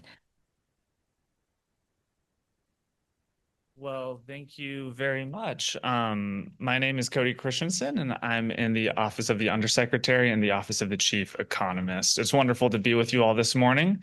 As Jeff teed up at the start of this series of presentations, this is a data-driven presentation about competition in higher education accreditation. I have a clicker. I'm going to try to do it. Okay, it is working. Okay, wonderful. Yeah. Wonderful. So a few points of table setting at the top. The first is that this is a preliminary analysis. This is our standard disclaimer for all data presentations given during the negotiated rulemaking session. This is not to say that this is the only analysis we will ever do on this subject. Of course. Oh, sorry, I'm being told I need to be a little bit closer. Is that better for folks online? A little bit better? Yes. Okay, wonderful. Thank you. So we will continue to be doing analysis on this, and this is our preliminary analysis that we've conducted up until this point. The second thing to say that is a a point for the entire presentation is that we as the department are not asserting implicitly or explicitly that we are antitrust enforcers. That is not our role. We know that. That's for the Department of Justice and the Federal Trade Commission. However, from the department's standpoint, we are concerned about what appears to be a lack of competition in the higher education accreditation marketplace. And that's the impetus for this presentation. That's why we're going to share some data to set the stage for our concerns. So let me continue on. I'm going to also be doing just a little bit of table setting, but just a little bit because Jeff did such a wonderful job. And some of these points I won't need to go into as great of detail, such as the timeline. One thing I was very impressed by is folks were making their introduction. Folks have 2 decades, 3 decades, 4 decades of experience with this. Your experience goes way before this timeline, which spans 2012 to 2025. I just wanted to highlight that there is a lot of action on this slide. And not to dwell into any one of these individual points necessarily too deeply, but to say that this is a place where lots of changes have happened in a relatively short period of time. Some of these changes are going to affect the data analysis, which we'll get to in a moment. Some of the changes that have occurred are voluntary withdrawals and dissolutions, splits, and name changes and so forth. Other series of recent action that's occurred is the events and actions that took place with ACICS between 2016 and 2022 that culminated in 2022 when ACICS lost recognition. One event that occurred at the state level is this law in Florida, which essentially is saying public colleges in Florida cannot be accredited by the same entity in 2 consecutive cycles. That started July 1st, 2022. There's been a series of actions and guidance letters issued by the department that have either accelerated or slowed the process in which new accrediting agencies could be processed and approved. And the last one that I want to dwell on, which is going to be very important for this presentation, is the regulations that took effect on July 1st, 2020, which removed the regional boundaries. This was something that Jeff highlighted in his presentation, but I just want to drill down on it since this term is going to keep coming up throughout the presentation. Prior to 2020, 7 accrediting agencies were known as the quote unquote regional accreditors. And before that time period, these entities had distinct geographic marketplaces in which they operated. And you can see that illustrated here with the map. The states are color coordinated with the specific geographic regions that each accrediting agency operated within. July 1st, 2020, the department removed those geographic restrictions, essentially nationalizing the accreditation process. You were no longer constrained if you wanted to be accredited by a different regional accreditor, which I'll start to call a former regional accreditor because the boundaries are gone. You are no longer constrained by your geography. For this presentation, I'm going to use the term former regional accreditor. Jeff used the term legacy accreditor. We're talking about the same thing here. It's these former regional accreditors that were responsible for accrediting in these distinct geographic marketplaces. And by extension, the former national accreditors are all of the other accrediting agencies. There are 5 subjects that we're going to talk about in this presentation that relate to competition in the higher education accreditation marketplace, starting with a market share analysis, then barriers to entry, and proceeding in this order. We will save time at the end of the presentation for questions, but if you have a burning question, perhaps a clarifying question as we're going along, we can certainly take those. But if you have a substantive point or comment you want to raise, we would ask that you hold those till the end. This slide highlights why the department believes that competition in higher education accreditation is important. And the undersecretary had wonderful remarks highlighting each of these issues. So I'm not going to read through these point by point to really enunciate them in detail. That would just be repetitive with what the undersecretary has said. But from a very high level, we think that competition matters because without it, there are quality issues. We think without competition, it has negative implications for students, colleges, and the public. And we also think it has negative implications for public perception and trust. So these points were all raised by the undersecretary in his remarks. I'm not going to repeat them here, but they're for you in your slide deck if you would like to revisit them. And the final point of table setting is to discuss the data used in this analysis. So the data that I'm about to show, it's coming from 3 publicly available data sources. The first is called DAPIP, or that stands for the Database of Accredited Post-Secondary Institutions and Programs. The second is the Program Performance Data 2026. This was released in January of this year ahead of the prior negotiated rulemaking session on accountability. And then the final publicly available data source is the College Scorecard institution level files. A few notes about this data. So colleges, institutions, are identified using 6-digit OPEIDs. What that means in layman's terms is if you are a college, perhaps a predominantly online college, and you have 20 different locations across the United States, one of those 20 locations will be identified as your main location, and that's the institution we see. We would not see the accreditor for the other 19 branches. Now, most colleges just have one location, so this issue is small, but I wanted to highlight that that is a caveat. What this essentially means is that for each institution in each year, we would see their accrediting agency in that year. And if they're accredited by multiple accreditors in a given year, you would see the multiple accrediting agencies for each year. The final point about the data is that we have limited information about programmatic accrediting agencies. The example I like to give is that we would only see programmatic accrediting agencies if that programmatic accreditor is the sort of the hinge accreditor in which the institution stakes its Title IV eligibility on. So for example, the Thomas Jefferson Law School is a standalone college, but it's just a law school, and it's accredited by the American Bar Association. The American Bar Association, in 99% of times, is just accrediting law programs, but since Thomas Jefferson Law School is just a law school, it serves as a programmatic, it serves as the institutional accreditor, and we would see that in our data. So the first subject we're going to talk about is a market share analysis. In antitrust, market share is direct evidence of market power and is one thing that litigants would examine when considering potentially a case of anti-competitive behavior. The first point I want to, clipboard one too many. The first point I want to raise is that is just looking at the size of the former regional accreditors. So there are 7 former regionals. Starting with panel A, you see that those 7 former regional accreditors in 2026, they accredit approximately 60% of all colleges. There's about a dozen other former national accreditors that are not one of these former regionals. They accredit the remaining 40%. As you turn to the middle panel, you see that the former regional accreditors, they enroll the vast majority, they accredit the vast majority of colleges that enroll the largest shares of students. So 95% of Title IV students attend a college that is accredited by one of the 7 former regional accreditors. The remaining dozen or so former nationals just accredit, only 5% of Title IV students are going to those other colleges. Panel C is showing you, this is breakdown in terms of Title IV aid.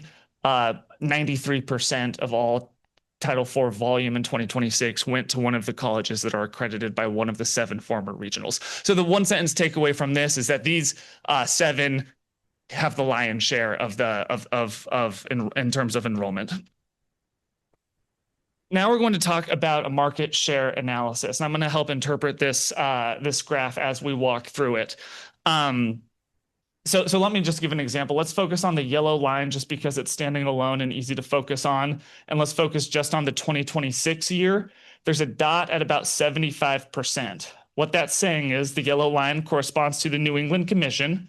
And that's saying that 75% of all colleges in the former region that was the former New England Commission region are accredited in 2026 by the New England Commission. So in other words, 75% of colleges in these states, and there's a key down here that shows you what states correspond to each former region. So 75% of colleges in 2026 in one of the states that was the former New England Commission region are still accredited by the New England Commission in 2026. You can see that for all of the former regionals, and you see this going back a decade. And what we see is 6 horizontal lines here, which is essentially saying that market share has not changed over time. The vertical dashed black line represents when the regulations changed, when the regional boundaries were dissolved. And you can visually see a before and after to see that after the regional boundaries were dissolved, we did not see and have not seen in the subsequent years any sort of movement in the market share in which these former regionals have within their own former region. Now, the denominator here is all colleges in those regions, but we can break this down to just the share of four-year colleges in those regions. So I'll pick on the green line because it's standing alone and at the bottom this time. The green line corresponds to Middle States Commission. What you can see is in 2026, approximately 80% of four-year colleges that are in one of the states that was within the former Middle States region are accredited by Middle States in 2026. All of these lines shifted vertically upward. Some of these are above 90%. Almost all of them, except for Middle States, are above 80%. These are very high market shares. High and persistent market shares over time is direct evidence that these firms, these entities have market power in their distinct region, which is concerning, which could be something that is concerning. Now, you might say, okay, well, 80%, Middle States just has 80% of the colleges in its former region. The remaining 20% are the other former regionals, or at least competing for that share. And what I'm showing you here, the answer to that question is largely no. So the colors correspond to the former line graph, and this is just taking the 2026 year. So the large bars here correspond directly to the prior slide, the 2026 years. It's now just a bar graph. But what you can see is what the other shared, who has the other shares in each region. I'm going to continue with my Middle States example just to illustrate this. So in 2026, 77% of colleges, I was using 80%, rounding to whole numbers, 77% of colleges in the former Middle States region are accredited by Middle States. The other 23% are distributed like this. You see that the New England Commission does have 4% of the colleges in the Middle States Commission former region, but that is the only former regional on the list. And in fact, it's the only former regional on the list across all 6 panels. This is indicative of the fact that former regionals do not appear to be competing with other former regionals, as evidenced by the fact that for the market share that they don't have in their region, it's all the former nationals, except for this one instance of the New England Commission, which has a tiny share, 4% of colleges in the former Middle States region. So this was our analysis on market share, which is one example of direct evidence of market power. We're now going to look at 2 examples of indirect evidence of market power, which the first of which is barriers to entry, and the second of which is barriers to switching.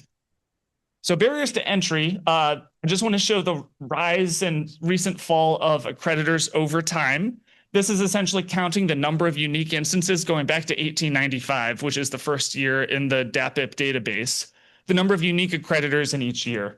So you can see that throughout the 20th century, there was growth in the number of accreditors. It peaked in 2011 when there was 22 unique institutional accrediting agencies and has since consolidated. And currently in 2026, there are 17 institutional accreditors. These are the 17 institutional accreditors that are in the data in 2026. The key point of interest to raise from this slide is that there's only one institutional accrediting agency that's been launched within the prior 40 years that's still in operation, i.e. still accrediting at least one college in 2026.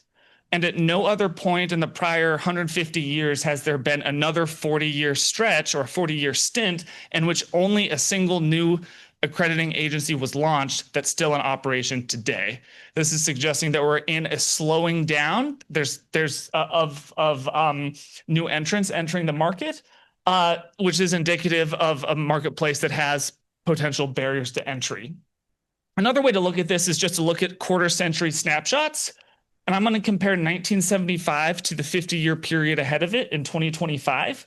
You can see that in both years, there were 17 institutional accrediting agencies, but the number of colleges and the number of students across those 50 years practically doubled. So we had a doubling of the size of numbers of institutions and number of students, but in that 50-year stretch, we have the exact number of institutional accrediting agencies, which is again indicative of a marketplace that may have strong barriers to entry, given by the fact that the size of the market doubled but the number of the accreditors has not changed. So that was barriers to entry. Now we're going to talk about barriers to switching. In the antitrust world, this is sometimes talked about as lock-in effects. When you're with one entity and there are structural or perhaps informal mechanisms that prevent customers from switching. And just to define the term accrediting agency switching, by that I mean when institutions change their institutional accrediting agency across 2 consecutive years. So if you were with Middle States 1 year, but then the New England Commission the next year, that would be an example of an accrediting switch. Here's the annual rates of accrediting switching from 1965 to present. The first thing I want to point you to is the y-axis. It just goes up to 3%. This is so that we don't have to squint and it just doesn't appear as a flat line. This is to show you the variation within this already very abbreviated y-axis.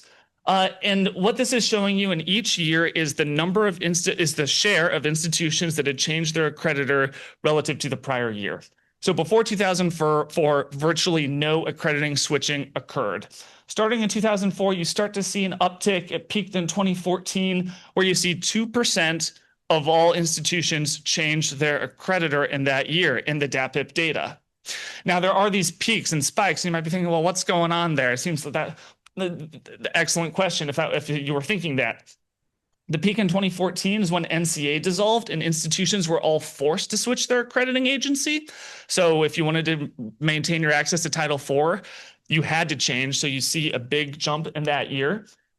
You see a peak for when institutions begin switching away from ACICS at a time when the department was taking action against ACICS and institutions were jumping ship.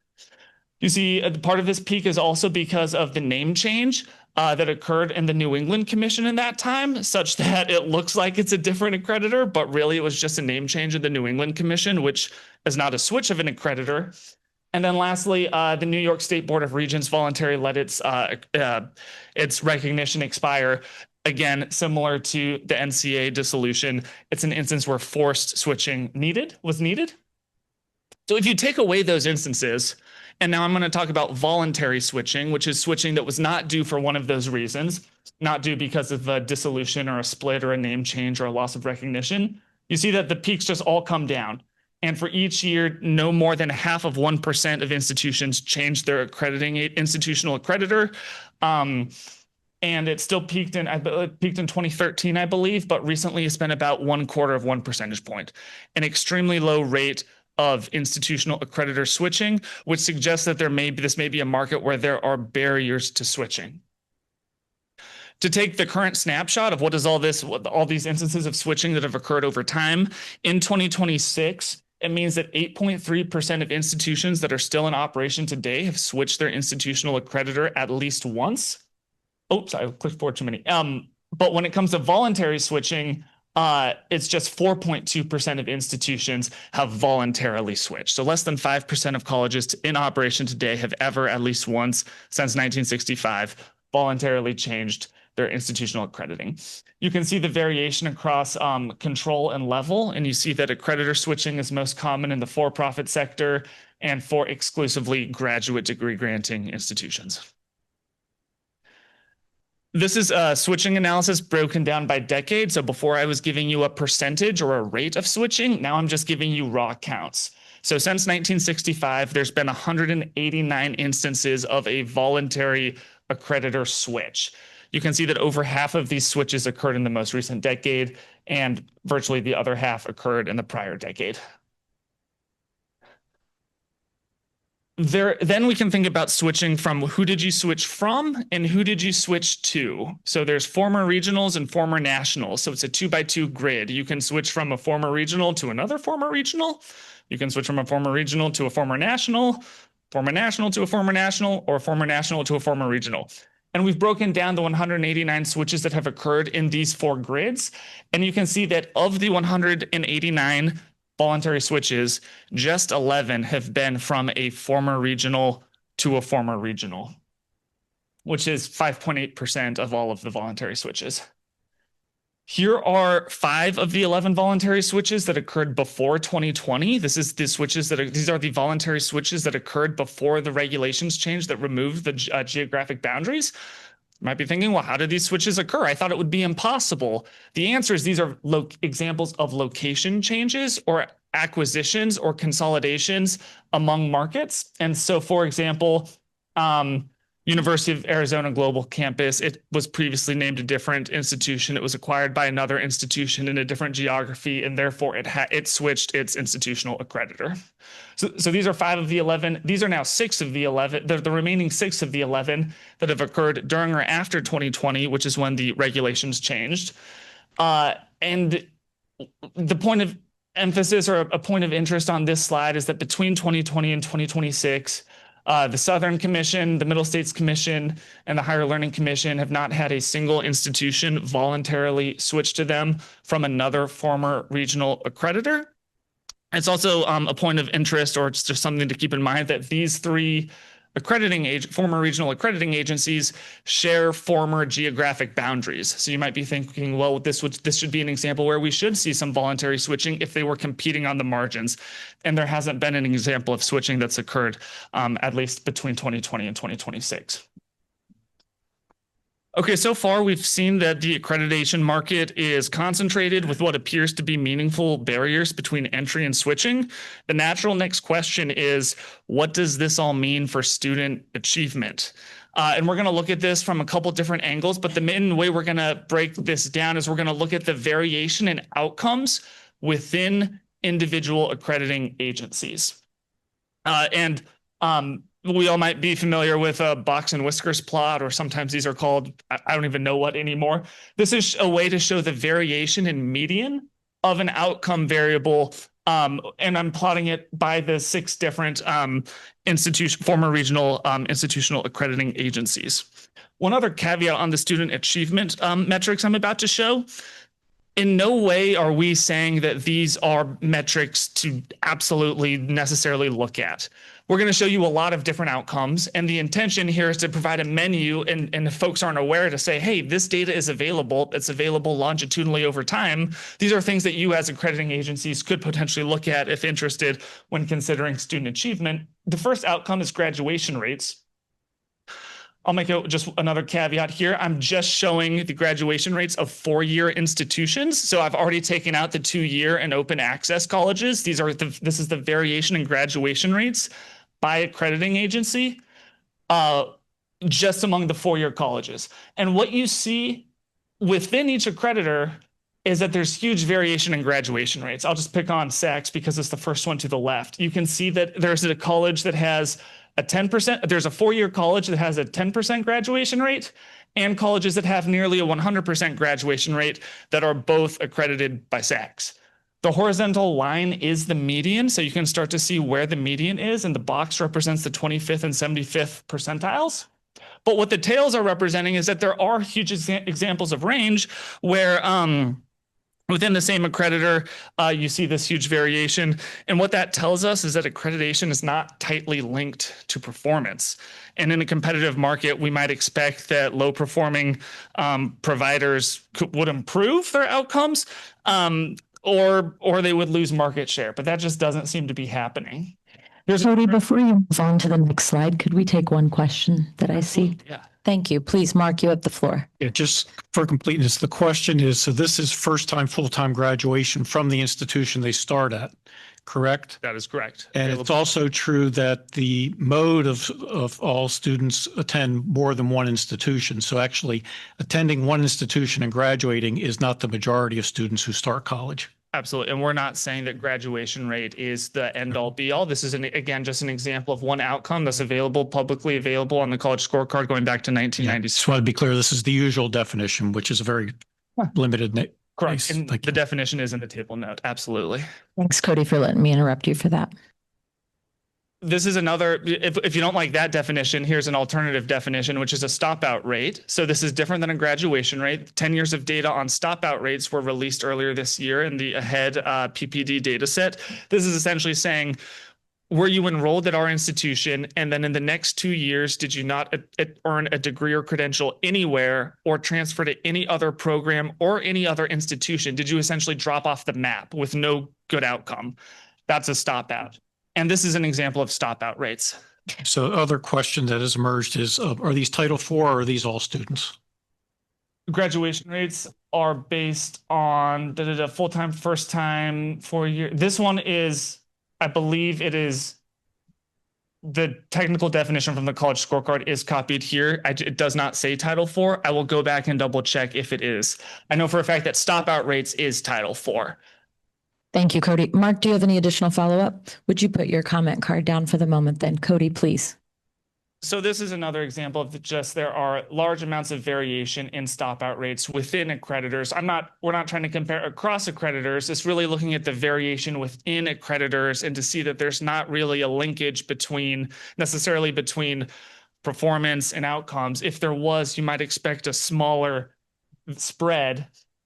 Here's variation on earnings outcomes 4 years after Title IV students complete. Here's variation on debt outcomes, and here's variation on student loan repayment rates. The point of all of these box plots is just to illustrate variation within accrediting agencies and raising points that there does not seem to be necessarily a tight linkage between performance and accreditation. The final point of this slide of this presentation is about potential conflicts of interest, which has been raised by the Undersecretary and also Jeff.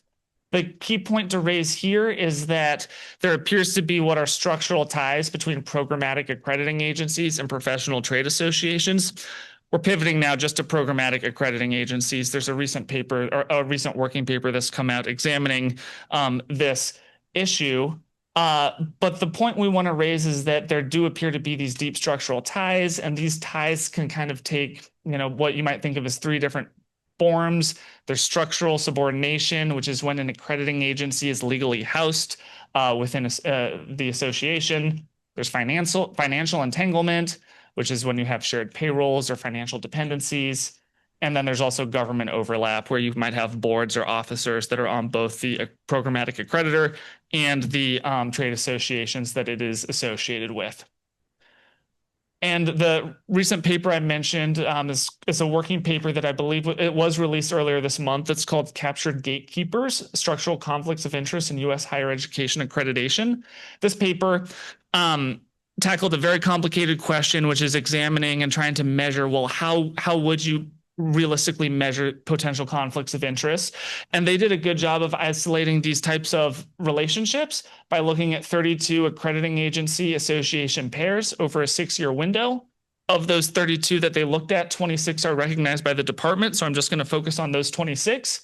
And they found that of those 26, 23 of the accrediting agency association pairs appeared to be financially inseparable.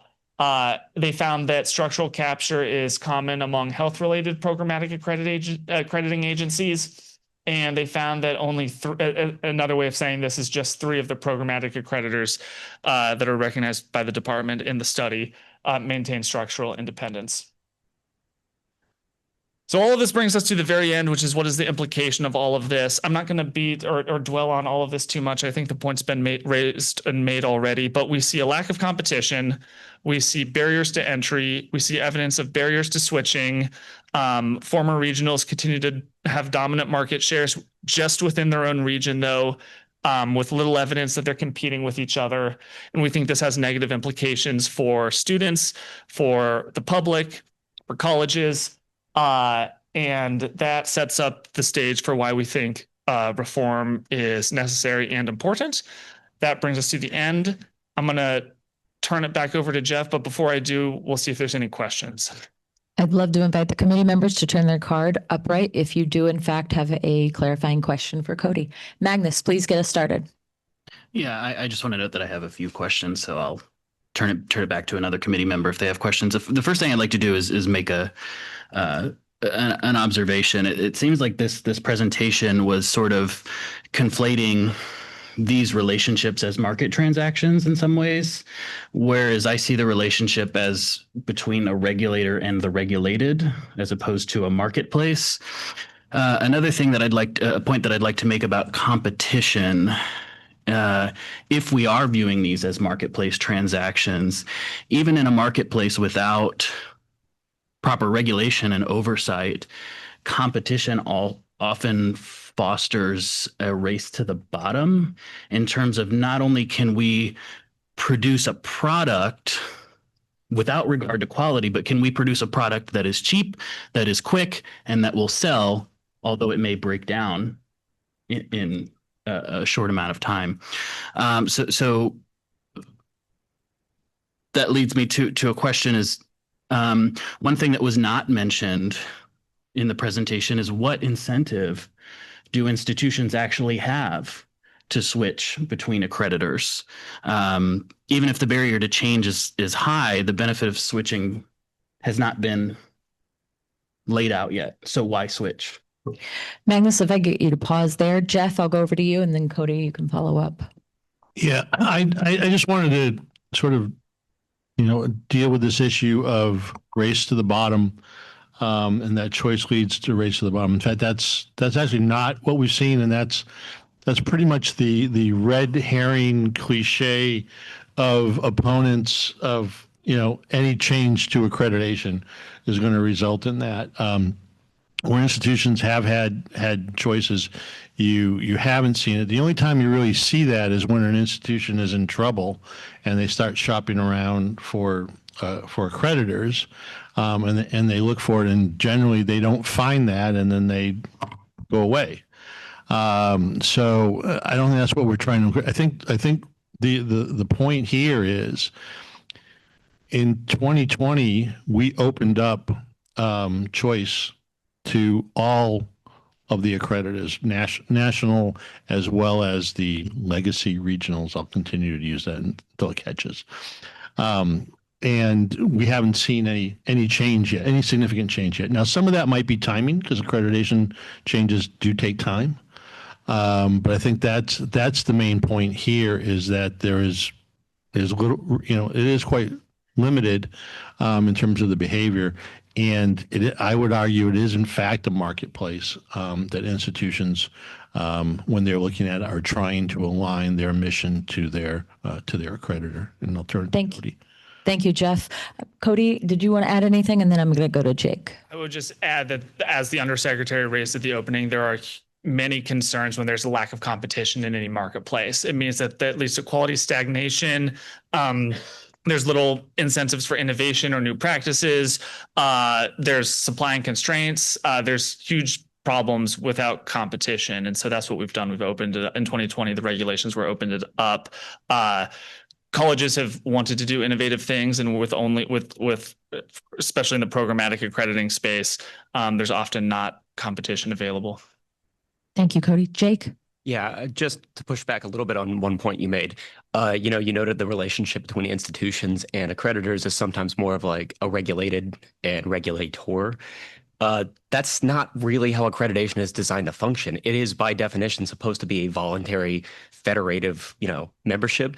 By opening it up, it does function as a marketplace. It's the unique part of the triad and the only part that institutions really get to choose. In every other case, state and federal regulation, you don't get to choose who regulates you. Accreditation is by definition supposed to be voluntary. And so it's a much more open process. And while accreditors do have standards and, control, institutions in some degree, they promulgate, certain rules. Those are things that the institutions themselves agree to and, have a say in, which makes it a very different part of the process and makes it much more market driven. Thank you, Jake. Magnus, do you have any brief follow-up before I move on to fellow committee members? Yeah, I do have additional questions that I'll ask after other committee members, but I want to touch on the point of innovation I think Cody just brought up. Bearing in mind the constituency that I represent is current students that will continue to enroll after high school. About 20 million per year is the average that we're seeing in recent years. And the 43 million Americans who currently hold student debt.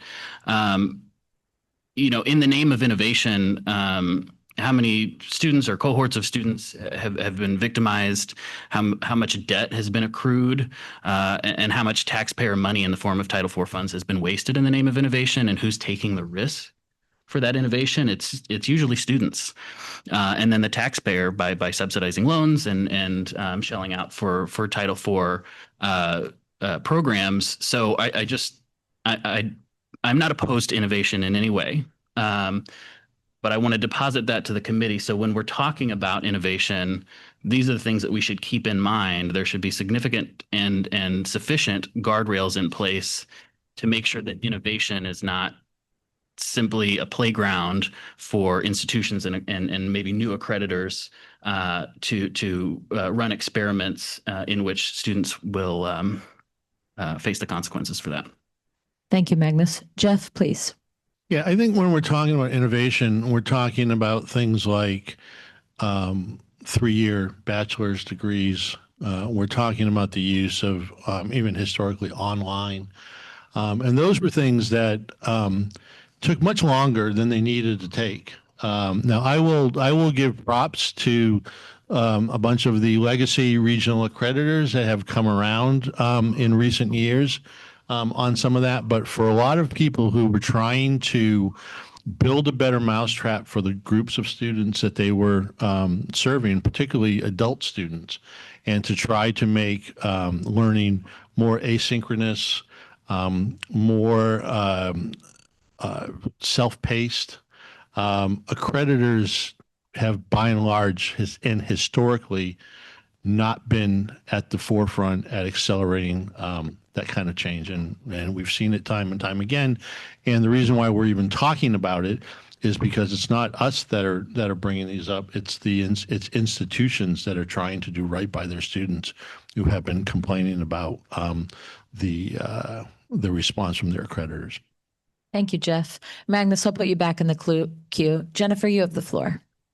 Thank you. I have a couple of comments. Magnus said one of them, which is it's not so much about race to the bottom per se, but I think this whole, what we're trying to do here, or I think what it seems like, we'll find out more, is a really delicate balance, in my opinion, between supporting the peer review, which I do think has largely been of success, and over 100, and as you pointed out, predates you in the department. So I think keeping the balance between finding agencies that accredit institutions that share similar types of missions, focus, academic interests, that's all something that we actually really need to be able to support. At the same time, we're balancing between wanting there to be choice in the marketplace. And so I do feel like, Cody, there are a couple of places in the presentation where nothing, and maybe it's just that I've been around too long, but nothing really surprised me, except for that I do think in the last 2 years, I am quite aware of moves as a result of the taking away of the geographic scope. And sometimes I feel like all administrations don't know when to spike the ball, at least in part spike the ball. And I think, I was fully supportive of the geographic removal of that. And I do, and you said this, Jeff, I think we're beginning to see that. But if we're not seeing something, I do think it's partially because institutions need time to make their decision about where their fit is. And that's what we want relative to the race to the bottom. And by the way, I'm looking at Michael, I have seen the race to the bottom, and we didn't know at the time when they were changing accreditors, and I'm not going to name the now deceased accreditor, but at the time they were moving, the collective we, didn't know actually that those institutions were in trouble. And so I do think we need to keep a close eye on the race to the bottom issue, while at the same time, and like I said, this is a balancing act. But I am really surprised that there wasn't zeroed in a little bit more in the data, literally the last 2 years, because in the last 2 years, I've become quite aware of movement among nonprofit private institutions in a pretty robust way, which I fully support. And the final thing I'll say is, I do also think that we need to be thinking about, in those same last 2 years, we're seeing closures of institutions. So for us to be expecting that institutions are going to take extra cash flow and think about the process of changing accreditations at the same time that they're trying to survive is tough. And so I think this is a long tail proposition on competition. And I would just say that the Trump 1 administration should be spiking the ball on the geographic scope removal. Thank you, Jennifer. Jeff, did you want to speak to that? Yeah, no, I think those are all points that are well taken. I think, again, in looking at this and considering the amount of time, and and there are some institutions in the pipeline for accreditation, but again, I think it's probably not nearly what the expectation was at the time the policy changes were made, considering the hue and cry that was out there in terms of people wanting to make the switch. And again, we're trying to look at are there remaining barriers, which quite honestly, some of the interpretations and notices of interpretations that we put out earlier this year are trying to get to that. We're trying to make sure that there are no residual barriers and expectations in use within the marketplace that are connoting a regional connection. Thank you, Jeff. Cody, what would you like to add? Yes, and I would just say on the data standpoint from the prior 2 years and your question on why wasn't there more of a focus on that, we downloaded the DAPIP database in March of this year, and we just use it as data that's been reported at that time. As Jeff mentioned, there may be new switches that are coming in the coming months. Those would not be included or represented in our data at the time that we downloaded it. Again, the DAPIP data is the best longitudinal data we had, and we took it in March. Thank you, Cody. Michael, you have the floor. Thank you. I just want to build a little bit on Magnus's comment. I think that the race to the bottom conversation misses some really important dimensions of the problem. I mean, part of the challenge we're facing when we talk about failing institutions, as Jennifer was talking about, is that the current system has failed. We haven't held those systems accountable. And the financial models that they're pursuing, the revenue models that they're pursuing with almost unrestricted access to aid, with a lack of attention to what outcomes they're producing, has created an environment where we don't have the accountability in the system now to meet those purposes. And it's not just the students who are in the for-profits, which is where everybody's focusing the race to the bottom conversation on because they can change your creditors. It's in the legacy institutions. There's $1.7 trillion that my constituents, I get to say that, the 300 plus a million Americans who are funding the $130 billion a year in investment in higher education, where they're seeing their students graduate from institutions with huge debt loads and not the ability to pay those back. And I think as we think about this, it's really important to deal with that issue of institutions that are trying to game the system. And I think that's going to be an important part of our deliberations over the next few days. But at the end of the day, we also have to keep that bigger picture in perspective, which is we need to create the transparency in the system so that we don't end up with literally hundreds of billions of dollars of student debt that students have no hope of paying back. Thank you. Michael McComas, you have the floor. Thank you. Just start by emphasizing, and Jeff, you already brought this up, and anticipating that this would be something said at some point. But accreditation for whatever fault it may have is also a remarkable enterprise. And it's one that far predates this, as you've described here aptly, the role of gatekeeper as it's been thrust into since the 1950s, and has evolved into a de facto quasi-governmental role as well.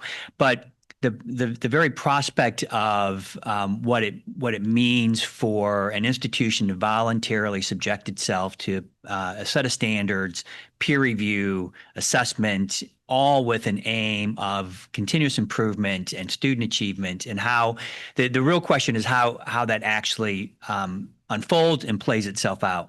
And to say that whatever the current opinions and attitudes are about higher education, as were discussed by this undersecretary, I think most people would at least concede that higher education in the United States has achieved much over a very long period of time, and that accreditation has played a role in that success. It is not just the institution simply acting of their own merit. It is also part of this whole process of continuous improvement and holding one another accountable to meeting some standard of expectation for quality.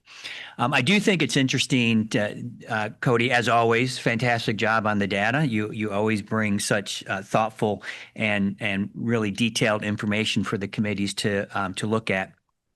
And so I am interested on this issue of, as an economist, behavioralism and whether or not the opening in 2019 of this and not really seeing the kind of movement that one might have expected in making that move, then what are the behaviors or the incentives that are not there for those institutions to switch the way that the hue and cry might have otherwise indicated. And so are there other barriers? And Jeff, you talked about, we want to keep those in mind because there may be state barriers. There may be other reasons why an institution might choose not to make that switch. And so I want to just caution the committee not looking for cause and effect when you might simply have nothing more than correlation, or maybe not even that, simply some raw data. There's a lot for us to talk about and consider about why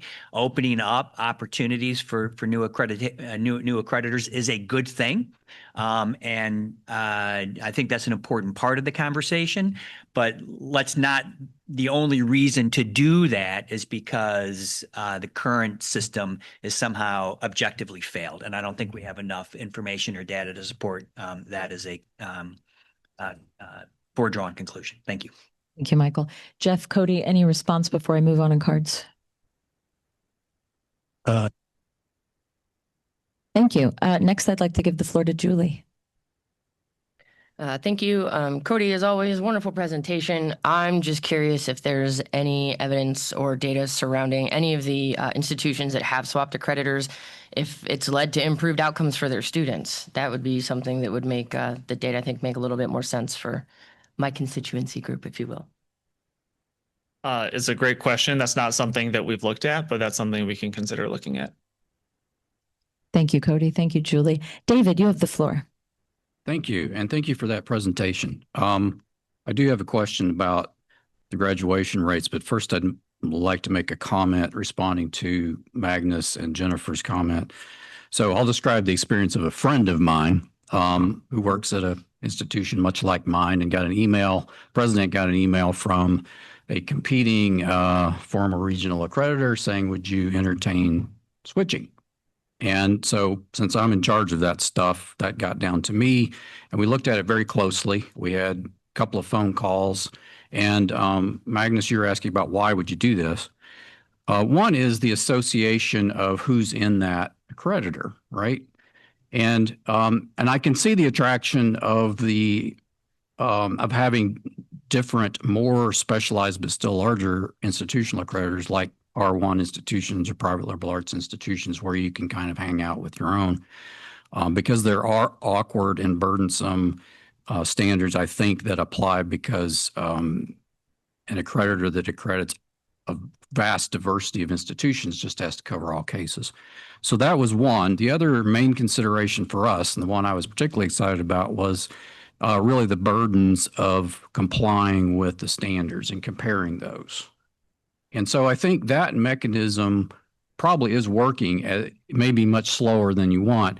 And to Jen's point, timing is a big deal because it's a solved problem once you've gotten your 10-year certification, right?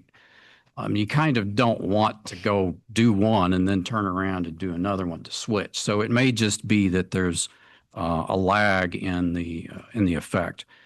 So the question is about the graduation rate. So this slide that has the box and whisker plot is sobering. It's not news to me. And technical question is the bottom line there, is that the 95 percentile or is that the absolute bottom? Yeah, that is that would be the standard rule that is just coded in. It's 1.5 times the interquartile range. Yeah. What that means is you take the size of that box, that's the interquartile range, multiply that by 1.5, and it stops there or at the minimum. So if the minimum is right below the 25th percentile, you wouldn't see the entire distribution. But it's approximately It's the minimum. approximately the minimum, but there are several outlet. I would say there's probably about 3 to 5 institutions that could fall outside of the bottom and top line. Right. So it's approximately the minimum and maximum. So when we're talking about race to the bottom, that's kind of the bottom. It's kind of there. It would appear that, some institutions are accredited that are what you might call at the bottom if you're talking about the. So my substantive question is that if we want to fix things, we need to understand why they're happening. I have some ideas about that, but I'm curious how much you've delved into how much of this is explicable, so that we can engineer policy to try to fix it. Could you repeat the questions? Yeah. How much analysis has been done on why this variation exists? The why questions are really tough to parse out a cause and effect, as an earlier comment was raised. We can look at trends over time and see what's happening, but that doesn't tell us why certain things are happening. And so we are not able to definitively say, this is why these graduation rates are low. It could be a multitude of factors. And so that's the extent of the analysis that we've done at this time. Yeah. Would it be fair? One more and then I'll move on. Sorry, Please. I apologize. It's okay. Would it be fair to say that if it's the case that it's just very difficult for accreditors to withdraw accreditation because of student achievement, that could be a cause, and the implication of fixing it would be that more institutions would have accreditation withdrawn and very likely possibly fail? That would be one interpretation. Yes. Thank you, David. Raymond, you have the floor. Thank you. And thank you for the presentation. I want to echo comments Jeff made earlier regarding race to the bottom. I agree. My experience in Florida has been those who raise that really are raising a red herring. And the reason I say that is if we have an accreditor who is easy, who isn't doing their job, then the solution for that is for the education department to no longer authorize them to be an accreditor. But let's go to the second point, which is the data you presented, very eye-opening, particularly the graphs that showed the variation. If you look at the variation in graduation rates within individual accreditors, it ranges from 15% to 95% for one, 18% to 95% to the other, 20% to, it looks like 95% for the other. So we're talking about variations between 60 and 80% within the same accreditor. So the current system isn't providing consistent results for students. And that's really what we should be attempting to address, and what I believe proposals we're going to discuss today will address. And so in the concept of, are we looking out for students? I think we have to acknowledge where the current system is failing the students. And I feel your presentation did a really good job of putting some spotlight on that. So thank you. Thank you. Thank you, Raymond. Jeff, please. Yeah, and just picking up from what Ray just said, it's not just the snapshots that we're taking. When if you look at some of these institutions longitudinally, the expectation that we hear from the accreditors is that, okay, we're about continuous improvement, but they're flat at the bottom consistently, cycle after cycle. And that's, I think, from our perspective, what's disturbing is how you can have an institution within, with single digit graduation rates, and overlay it with stopout rates and everything else, where they're consistently just not doing well by their students. And that includes, students and veterans that are also coming in and using up the benefits that they've earned as well. So it's both the snapshot and the trend. I think that we'd like to look at. Thank you, Jeff. Thank you, Raymond. I'm back to Magnus, and then I'm over to you, Mark. Yeah, I wanted to comment on a few of the negotiators. Michael, thank you for bringing up transparency. I think that's really a priority for students to see as we move through the regulations. David, I want to thank you for bringing up a few reasons why institutions may consider switching accreditors. I do think that there is a lot of outside context that also needs to be considered here, particularly with the Florida example that some states are forcing institutions to change accreditors. So without that mandate, we would see even less change, even with respect to the time it takes to change accreditors. So I just want to put that out there. I also want to ask about graduate student data. I wanted to ask why that wasn't included in the analysis, and then graduate student debt. We know that that's the fastest growing portion of student debt in the country. I know that it may not be tracked as well as undergraduate level student debt, but I would like to see that. I would like to echo Julie's question, which is I think the department's case here would be a lot more compelling if we had concrete evidence that switching accreditors really impacts student outcomes. That would make the argument that the system of accreditation has failed a lot more salient if the data supports that. I think I'll leave it there for now. Thank you, Magnus. I would just echo a cause and effect question that was raised earlier to Magnus's last point. When an institution chooses to switch, there's this problem of endogeneity where that was a voluntary choice. And so there could be unobserved things that are happening at the institution that necessitate that choice that could be correlated with the outcome you're looking at.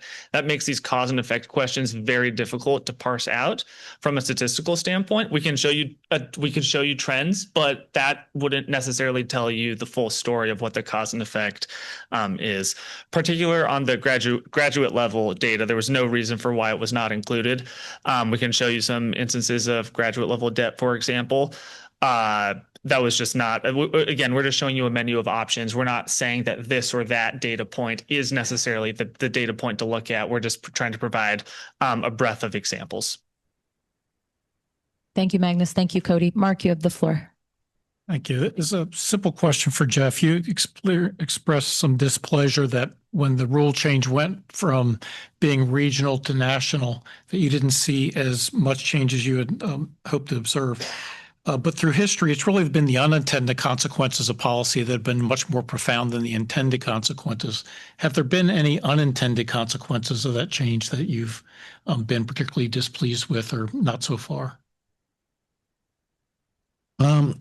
I think it's still new, right? And I guess the big surprise is that, again, I think it was to the point that Mike made earlier, that there wasn't as much, as opposed to there are things that are happening. I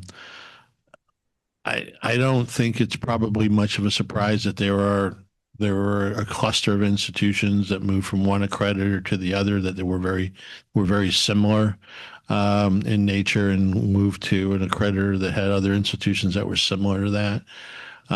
So there's, I'm not sure if that was a surprise, but that's just something that happened. And we'll probably observe a few more of those as well. And then you had sort of the context of the state policies in Florida and some initiatives like yours to get new accreditors off the ground that, will probably have some effect on it one way or the other that we don't know yet. Thank you, Mark. Thank you, Jeff. I'm next going to go to Jennifer and Jeffrey. I would just like to note for everyone, with the cards going up, we're about 10 minutes out from the lunch hour. Okay, please, Jennifer. So I just want to respond to something that David said, which prompted a question. And in doing so, I don't want to dismiss or discount the concerns over graduation rates. I always care about graduation rates. But unless we know the percentage of students represented on the graduation rate chart, I find it not that helpful. Because, if you look at, and I hate naming accreditors, but I'm just going to, because you because you did do it by region. If you look at New England, for example, the number of first-time, full-time students at those institutions, and if this is only isolated to Title IV, you're looking at, and if you're only doing 4-year and not graduate students, or 2-year for that matter, you're looking at a really small overall student population on the chart. And again, I don't want to discount, but unless the department can provide the overall student data relative to this chart and accreditation, I have to raise that to say, like, and I'm, by the way, this is coming from somebody who's fairly supportive of creating competition in the marketplace. I just want to sort of, along the lines of what Michael said, I want to do it for reasons that I think are necessary. I think competition in the marketplace is good, but I think that numbers wise, we have to be very careful on relying in numbers that aren't representative of the overall number of students being accredited by these accrediting agencies. Thank you, Jennifer. Cody, please. Yeah, thank you. The comment is well taken, and we can agree to disagree on the usefulness of graduation rates. What I would just raise a few points. The first of which is the sample of institutions in the box and whiskers plots is already just filtered to 4-year institutions. A lot of times when you see students attending multiple colleges, that's more common at the 2-year sector. So we're already filtering for a sector where these type of problems, not problems, but these instances and examples of starting at 2 colleges or switching back and forth is less common. And then secondly, if we don't like graduation rates, that's why we should stop out rates, which is another way to look at the coin. Is you have a student and then they disappeared and got no credential 2 years later. Again, we're not saying 150% normal time graduation rate for Title IV, full-time, first time is the definition. It is a commonly available, publicly available data set, which is why it gets lots of traction. But we wanted to highlight that there's another publicly available measure too, is stop out rates, which could be used by anyone in the public as well. Thank you, Cody. Jeffrey, you have the floor, and Siri, I'm coming to you next. Don't worry, I'll be brief. I understand the importance of lunch. First of all, thank you, Cody, for the data and so forth. But one of the things that, I think a number of us were sort of scratching our heads prior to coming is understanding more about this competition and the inability for schools to switch from one accreditor to the next. And I'm hearing some various anecdotes and so forth. But is there anything in data that the department could share with us to help us understand the reasons why schools are either being told they can't switch or what have you? Any sort of data around that I think would be helpful to us. Thank you, Jeffrey. Jeff, please. Yeah, I'm not sure if it's data, but I mean, we have had policies in the prior administration that, were impediments to institution switching. And we've recently issued some policy guidance on that. And obviously, we're not talking about the situation where an institution is in the crosshairs of their current accreditor and is trying to get free. But we're talking about institutions that are looking at it, at their mission and trying to find a good fit with an accreditor that supports that mission. Thank you, Jeffrey. Thank you, Jeff. Siri, please. Just for the record, I wanted to thank you, Cody, and your team for that excellent presentation. I'm quite familiar with a lot of that data, and I think we're all sympathetic that it's hard to present so much in so little time, but excellent. And for those asking about the follow-on questions, et cetera, like on graduate date, there's so many excellent peer-reviewed published papers that indicate this trend with massive regressions, lots of controls. And there are great opportunities. I love Julie's idea to dig into this data. My co-authors who have the data are listening to this now, so look forward to more discussions. I think this really sets us up well for the next couple of weeks. Thank you very much. Rebecca, I'm going to go to you. So I will be short and hopefully sweet. I have done 500 site visits around the globe, and I can tell you the bulk of the institutions that were unaccredited, needed a lot of work. So I'm curious, Cody, I thought that was an amazing presentation.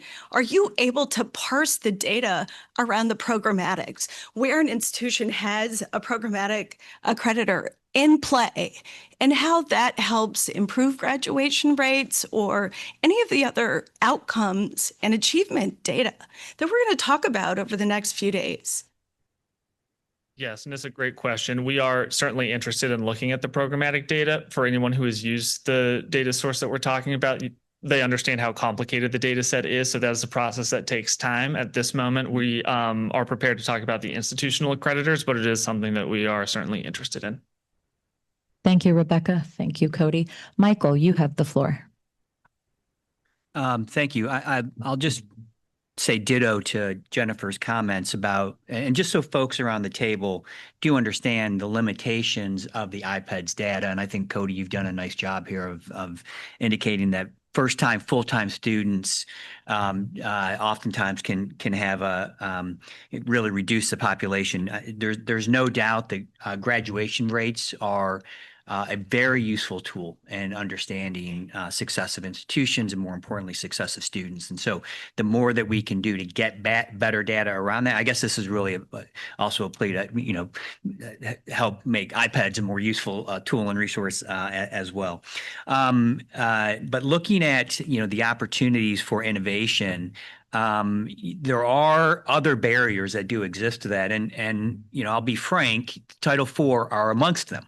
And so there are oftentimes that institutions come to my agency and other accrediting agencies that want to do innovative things, and then go to the department and they can't do them because they can't approve a program in that particular way, or there's a facility that doesn't meet a particular requirement. So just a larger kind of issue around accreditation is not a single barrier. There are other barriers that exist institutionally within the Title IV framework. And so understanding what those are as well, and not dumping the entire burden of barrier to innovation at accreditors' doorstep, I don't know is necessarily a fair representation. Having said that, I look forward to conversations around how can we improve an understanding of expectations and accountability, and what is it that this committee can walk away with an understanding. How can we improve that system? How can we really look towards student achievement in a way that has a meaningful impact in it? And the accreditation community is interested in really having that conversation. Thank you, Michael. Cody, any final note from you? Okay, thank you very much for your presentation. Jeff, I would love to turn it over to you to take us into our lunch hour. Okay, so that concludes our morning presentations. So when we come back from lunch, we will begin our joint walkthrough together of the draft regulations. And what we're looking for there is you can ask questions along the way. We will pause. And if there's something that you really feel strongly about, let us know that too as we go through. And that will help us sort of pare down what we have to look at for the rest of the week. Shall we still plan on a 1 o'clock return? Works for me. I will see you all at this table at 1 p.m. Thank you all.